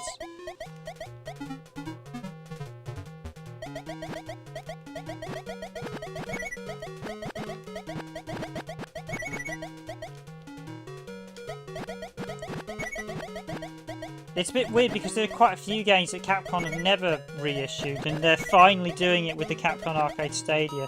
So I'm hopeful that we'll see quite a lot of big releases this time round. Because the Arcade Stadia, they have said there's more packs coming, because the Arcade Collection Capcom did was, I think a lot of people were a bit frustrated because it didn't have a lot of the modern games on it, it was mainly very old ones.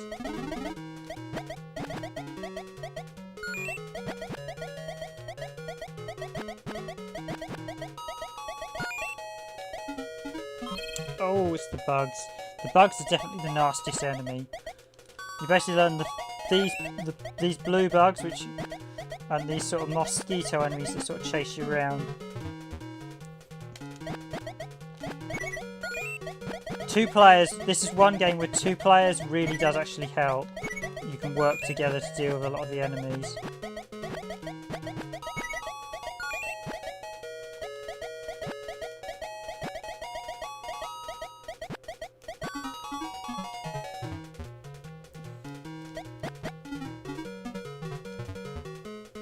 Yeah, apparently Capcom have already said they're going to bring some new packs to it. Apparently it has sold well enough already. So we are going to see some more games, thankfully, which is good news because there have been so many Capcom collections in the past that have had a handful of games and then just petered out.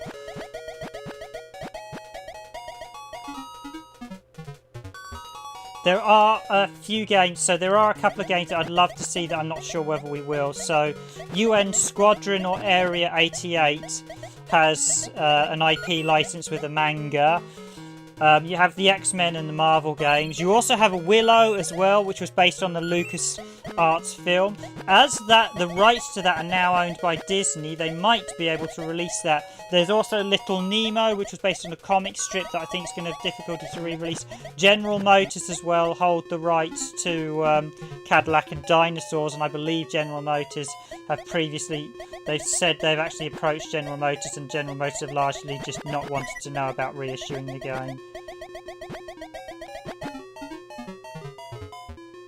But maybe this time it will change and they will actually finally get a re-release. I'd really like to see Cadillac and Dinosaurs get a re-release, I have to admit. It's probably my most sought-after title for re-release after Aliens vs Predator. Aliens vs Predator was released relatively recently on the Capcom Arcade stick. The Capcom Arcade at Home, but that's the one, the Arcade at Home. I think basically almost every game from the Arcade at Home is on that collection apart from Aliens vs Predator, so...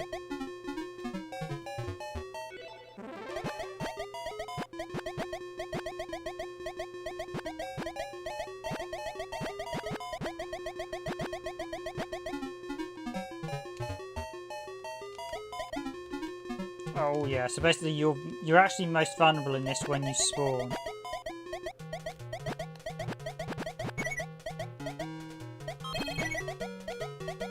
I think there are like a few bonuses like running past certain rocks and things in this. Oh. Yeah, you get 500 points for taking.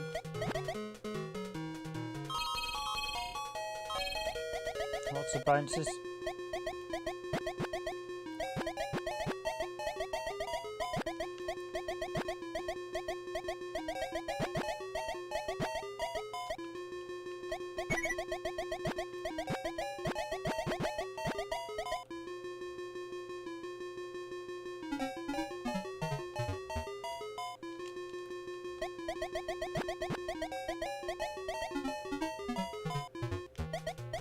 Yeah, the arcade cabinet died a death pretty quickly. I have a suspicion the arcade cabinet didn't sell that well.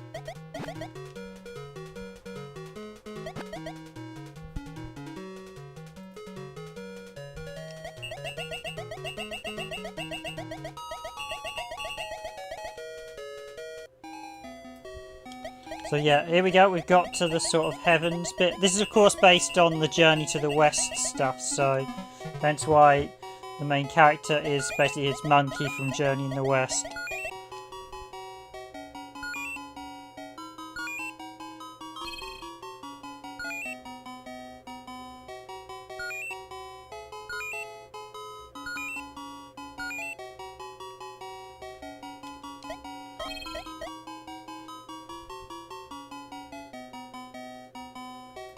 But yeah, I have a suspicion the Capcom arcade cabinet did not do well. And as you see there, we are back at the beginning, so I'll just see how far I can get. I have actually one credited this. I think Capcom Generations 3 made you have to... Oh, that was a rookie mistake by me. Another rookie mistake. And let's wrap it. Oh, okay. Let's wrap that up there.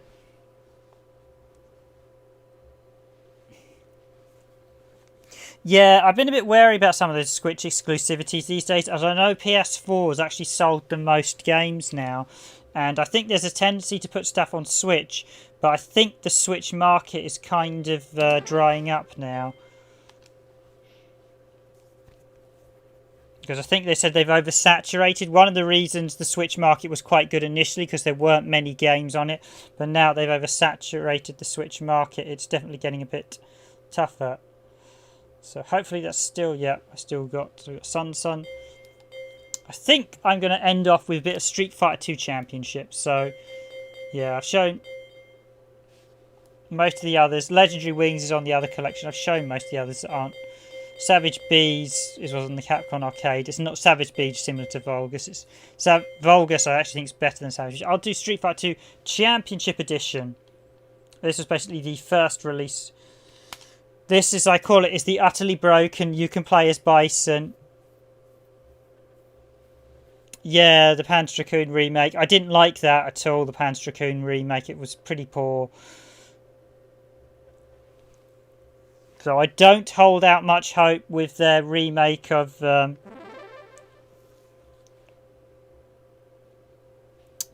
House of the Dead 1, but we shall see.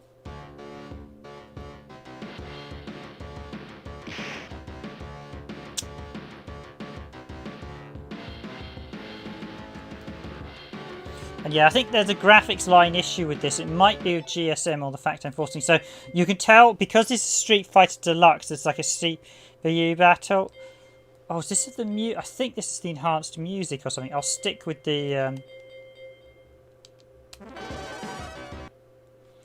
Basically, this one has all the actions that are in the Capcom Generation. So I'm going to play as Vega, or M. Bison, as he's known in the West, because they didn't want to call the boxer M. Bison, because that's his name, but basically the boxer was a homage, or Mike Bison. The character is actually Mike from Street Fighter, so Mike Bison was a direct homage to Mike Tyson. Let's do controller setup. So light punch, medium punch, heavy punch, light kick, medium kick, heavy kick.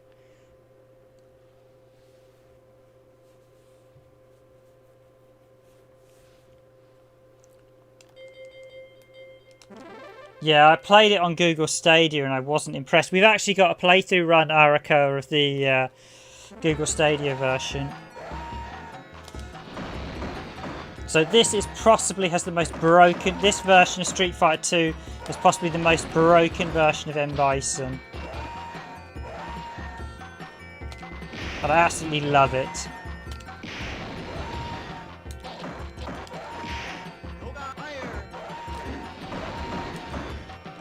Just look at that chip damage. I'll just see how far I can get with one credit on this one.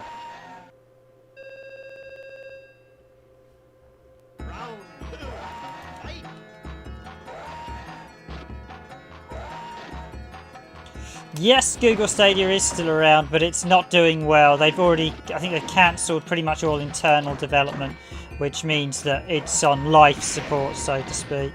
It's really not in a good state.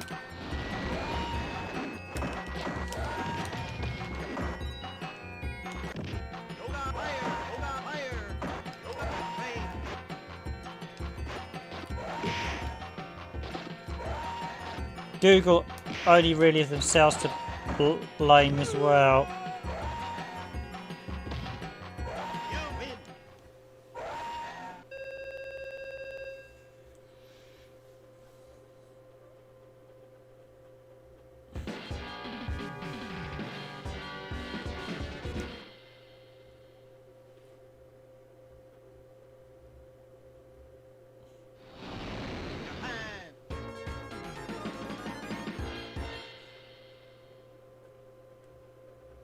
Yeah, you can tell this is a port of the PS1 version by the fact you have that load time bit. Just check the videos actually. Did wonder that it was a bit high.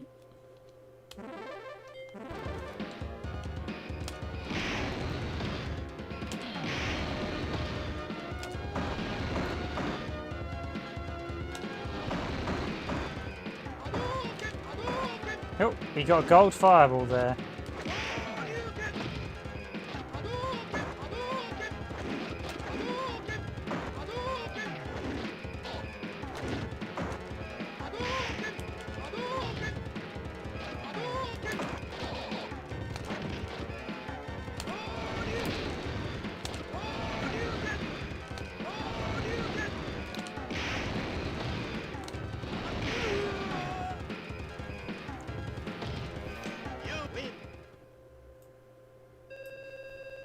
Yeah, I don't think Google Stadia will be around for much longer, that's for sure.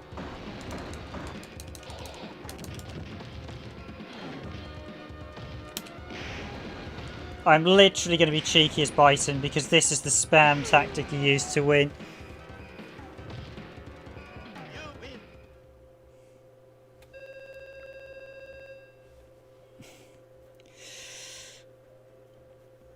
Yeah, I think this is based on the PS1 code. So, I think they were arcade perfect, but I can't be totally sure.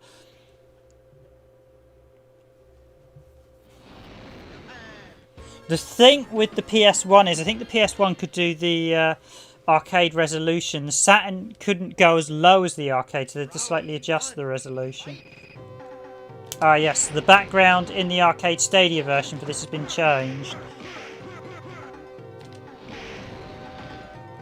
And it does annoy me with them fiddling around with old games, because often what they claim it's meant to be is not necessarily what it's meant to be, and also you have to take it in the context it's in. So,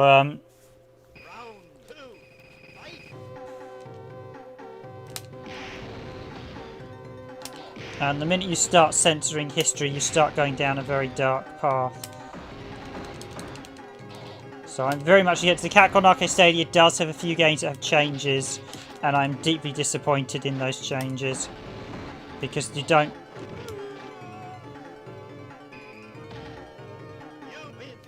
The portable Steam system. I've not paid much attention to the portable Steam system, so I've heard about it briefly. I thought Steam previously did like their own computer or something that didn't do too well.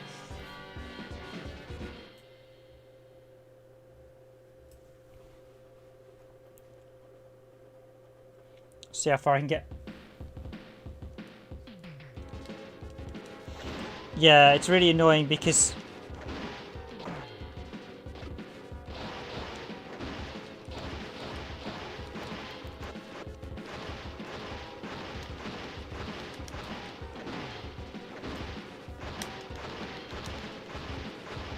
I actually found it's easier to go for mediums than this end bit.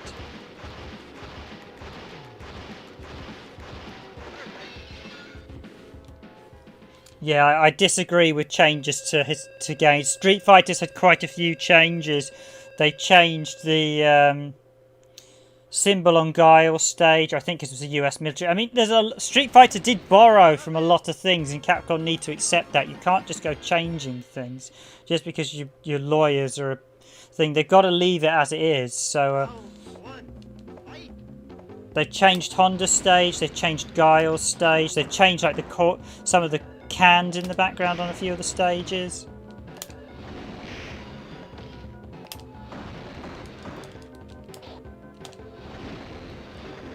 Apologies, I'm being really cheeky, but you just can so cheese this version of Street Fighter 2. You can just absolutely cheese with anything with Bison.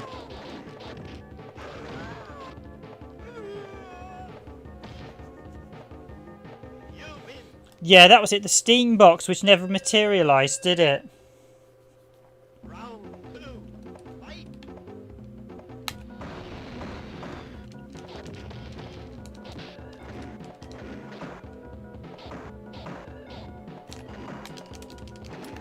I must admit, the scissor kick for Bison in this one's always a bit of a... Just why use it when you can get free hits with that?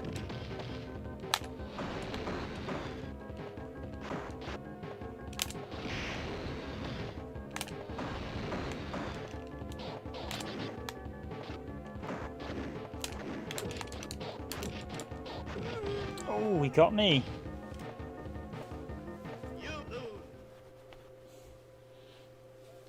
No rounds, so much for no rounds losses. Alright.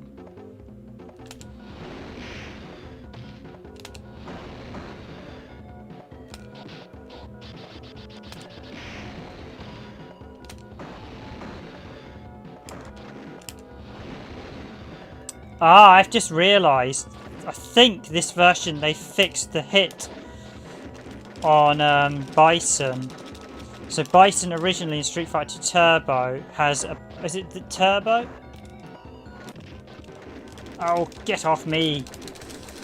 Ah, you cheek. Bison has 3 hits in one of them, but one of the hits always hits behind their guard. So it might be this version, but they have patched. I know this version has said it's the Capcom Generations port, hence why you get all the Capcom Generations extras, but they've patched the game and they did fix a number of the key bugs with it. Which is a good thing, because it effectively means you enhance the game. And I would argue you should fix the bugs, but I would also argue you should have the bug fixes available, yes or no. So yeah, that symbol in Guile stage has been completely changed in the new ones.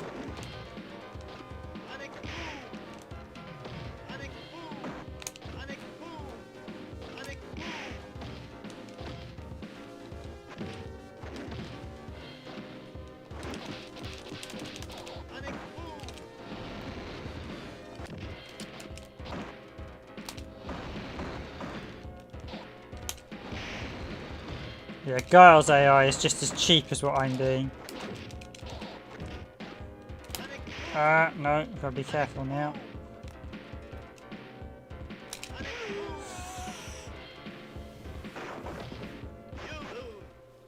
Okay, it puts me at a disadvantage. Guile's such a turtle character. His AI knows his strengths.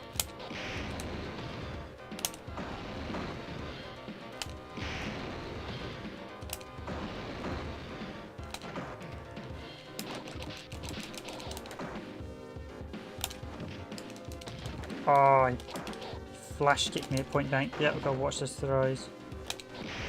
Again, the AI is also very random. Like the last round, it was just throwing constant sonic booms. Flash kick.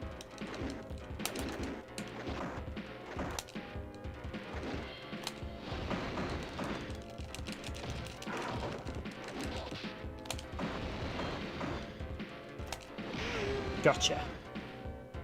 Okay, thanks for joining the stream, Ariko. Very nice chatting to you as always. Thanks for joining as always. Appreciate the likes on the stream as well. Hope to speak soon.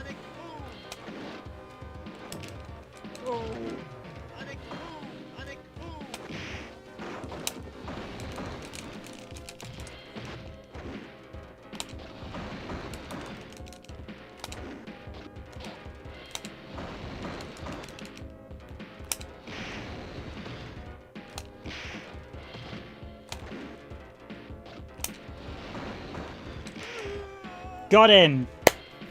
Yep, I know I'm being really bad in this run. I'm being really cheap, but I'm just doing it for a bit of fun. I'll probably, unless anyone wants to see any other games, once I finish this run on this, I will finish on Championship Edition. I know I'm being really cheeky playing as Bison, just doing Psycho Crusher, but I'm being a bit cheeky. It's one of those things, I know how to break the AI if I want to be cheeky.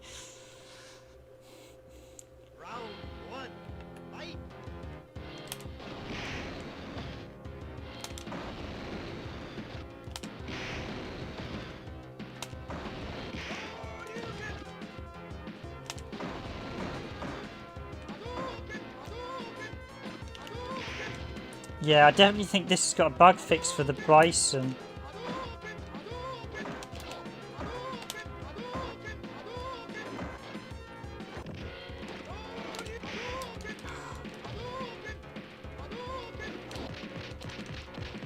Oh, come on. He's going... The thing is, in this early Street Fighter, the fireball wind-up time is actually... The recovery's too quick on the CPU. That may be an intentional cheat.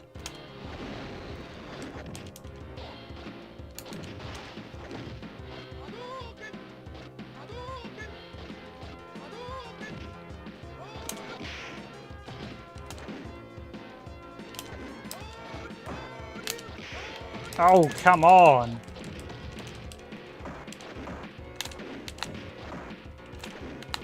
Ah.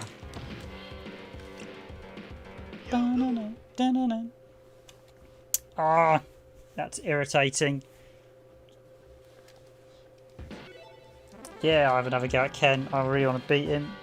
Although my thumbs are beginning to feel all that flummoxed up. I mistimed a few of those. Psycho Crushers.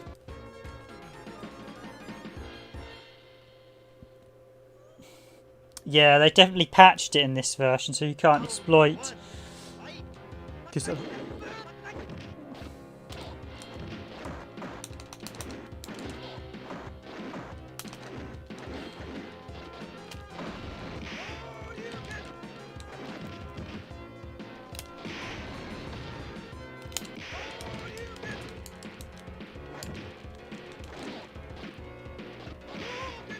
And yes, the CPU does also cheat as well, so don't be disheartened if you do occasionally lose to it. It does cheat. You just need to cheat back.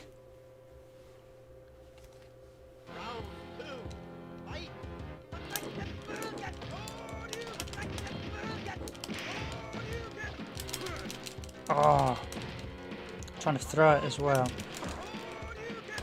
There you go, there you go.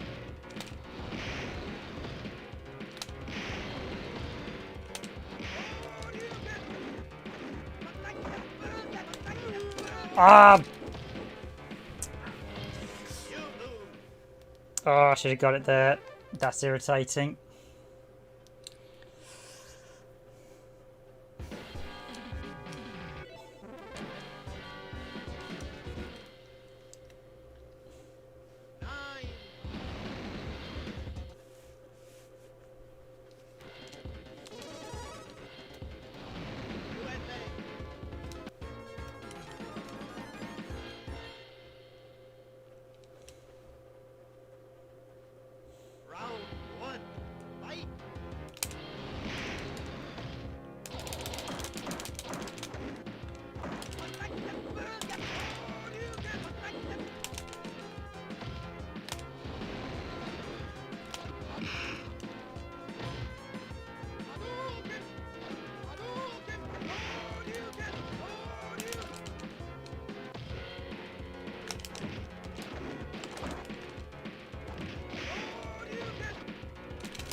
Oh, I had that one in the bag as well.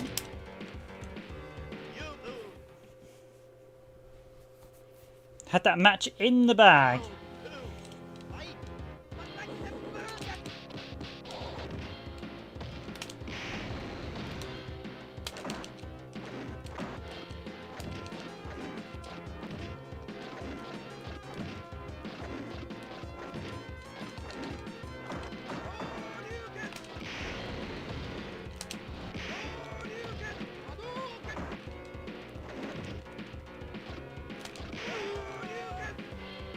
Nope, the AI for this one's definitely being a bit cheap. I need to slightly adjust my tactics. Ugh. Attack me if you dare, I will crush you.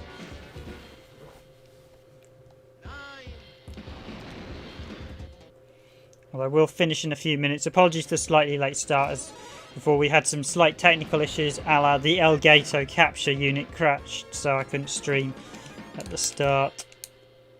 But I hope as always you've enjoyed this stream. As always, please do consider hitting that like button if you enjoy it. Very much appreciated.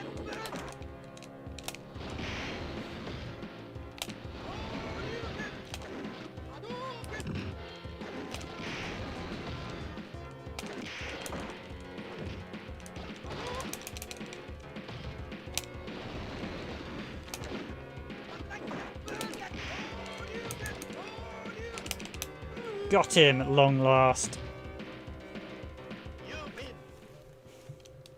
By the way, I am actually playing this with a PS1 pad, not a PS2 one. The reason being, PS1 pads have digital buttons, are so more responsive. Hey.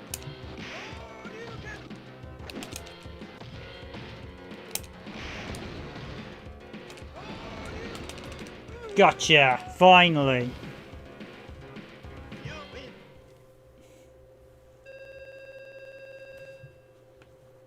And ironically, after those slightly disastrous rounds, that was quite a comfortable win in the end.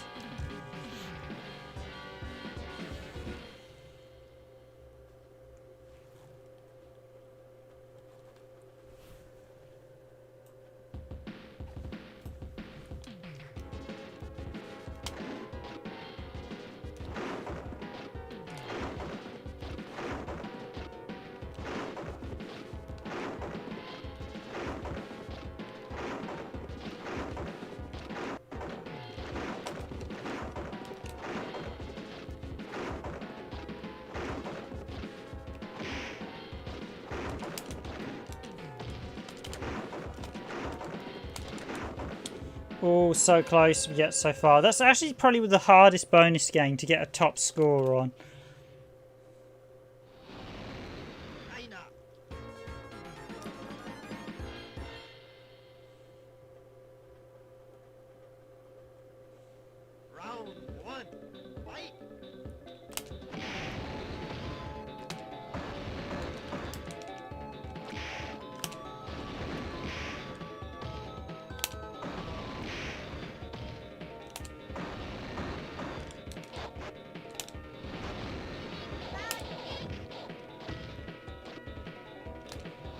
I'm going to be really cheap as you do that all the time. I'll come out the victor pretty much every time against Chun-Li.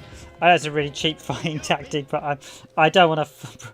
I'm having a bit of fun tonight's stream, so... Okay, let's fight properly for a change.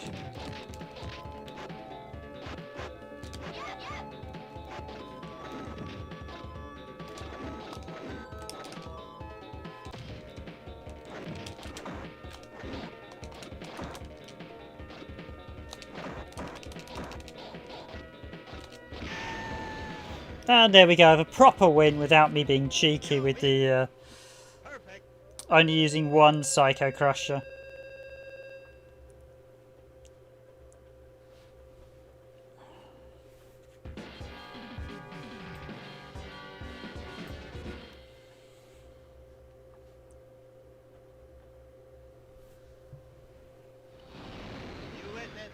Okay, so I'll just see how far I go before I finish. I'll just go off mic now. I don't think I need to say any more about Street Fighter. Well, I could probably just chat a bit. Street Fighter 2 is always... Now, Zangief is actually my original favourite character. So, Zangief, Bison and Ryu, or Zangief Vega, and depending, or Dictator as he's now known as. Zangief in a lot of versions I regard as the punching bag. But if you play as him right, he can dominate. In fact, at one point he was the most strongest character in Street Fighter 2. They actually adjusted some of the balances because... Oh.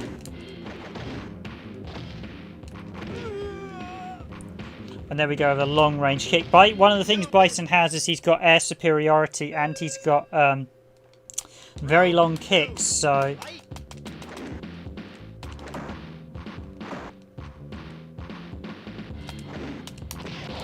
Now that's what happens when I'm... Oh, and Zangief is also practicing his turbo punches, which you can't do, but the AI can. There are quite a few moves the AI can do, you can't. So don't be disheartened in case if you lose. The CPU does cheat. Capcom made it so it can. Because they want you to put in your quarters.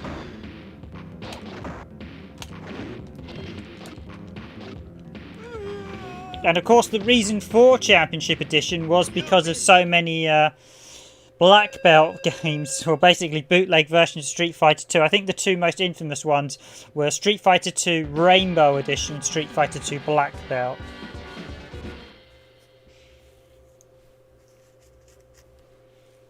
And they are both utterly over the top and just crazy with what people have done to try and make different versions of Street Fighter 2.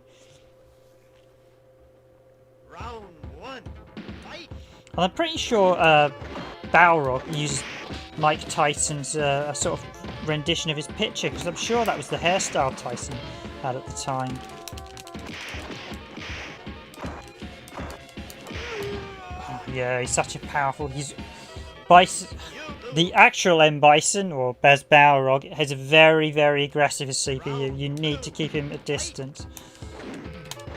He's actually, for charge characters, probably not a good opponent because he likes to rush. So if he starts getting in with the rushes, you're not going to be charging him. The only thing advantage is then I have a chance I could throw him.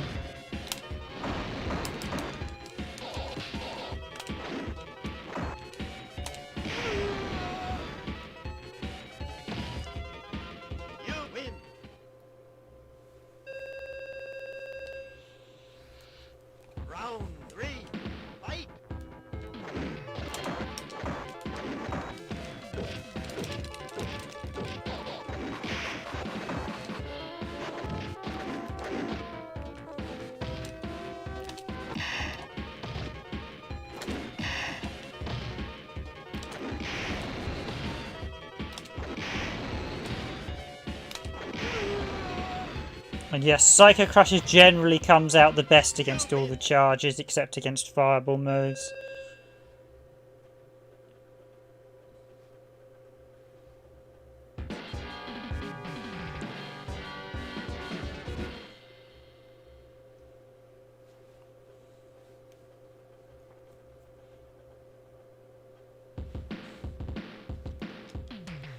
So I will finish...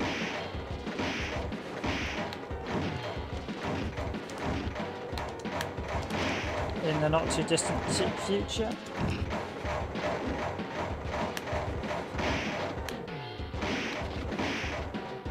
I think this ranks as the easiest bonus stage in the game.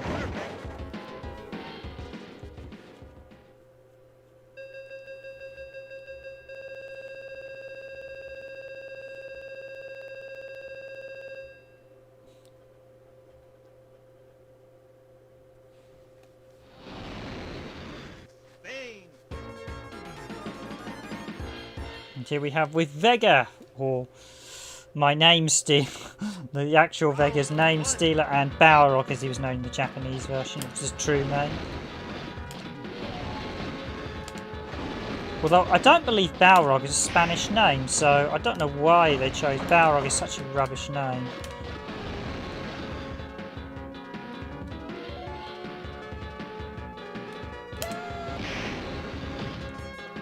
Yes, perfect timing there.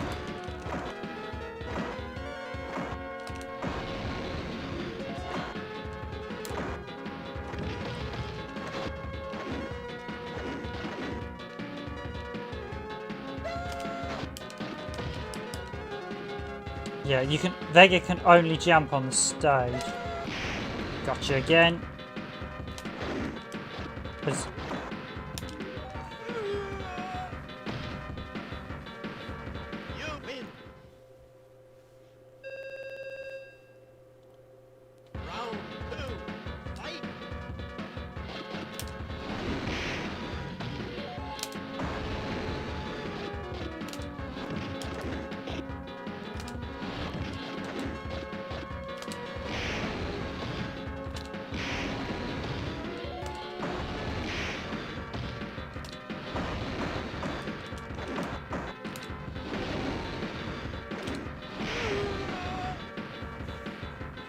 And yes, he doesn't fare too well against Bison. Or the true Vega. Well, admittedly, Vega does sound more Spanish, so...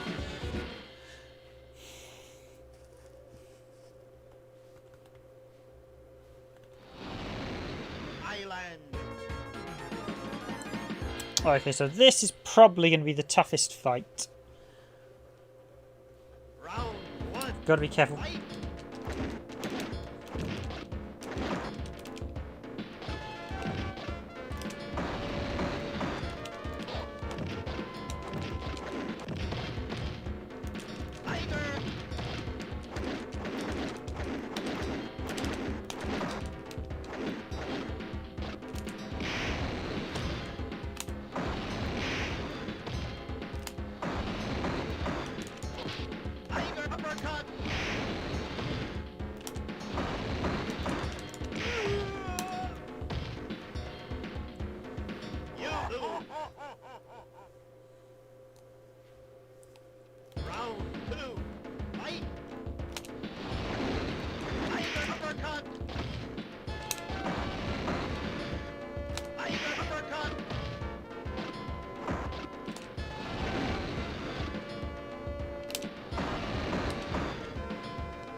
It's quite surprising. I was expecting him to throw a lot more fireballs. His AI in Street Fighter 2, the original World Warriors, throws fireballs like they're going out of fashion. In this version, he's not quite as aggressive. In fact, he's a bit dialed back. His palm tree isn't here either, and I think that's a bug.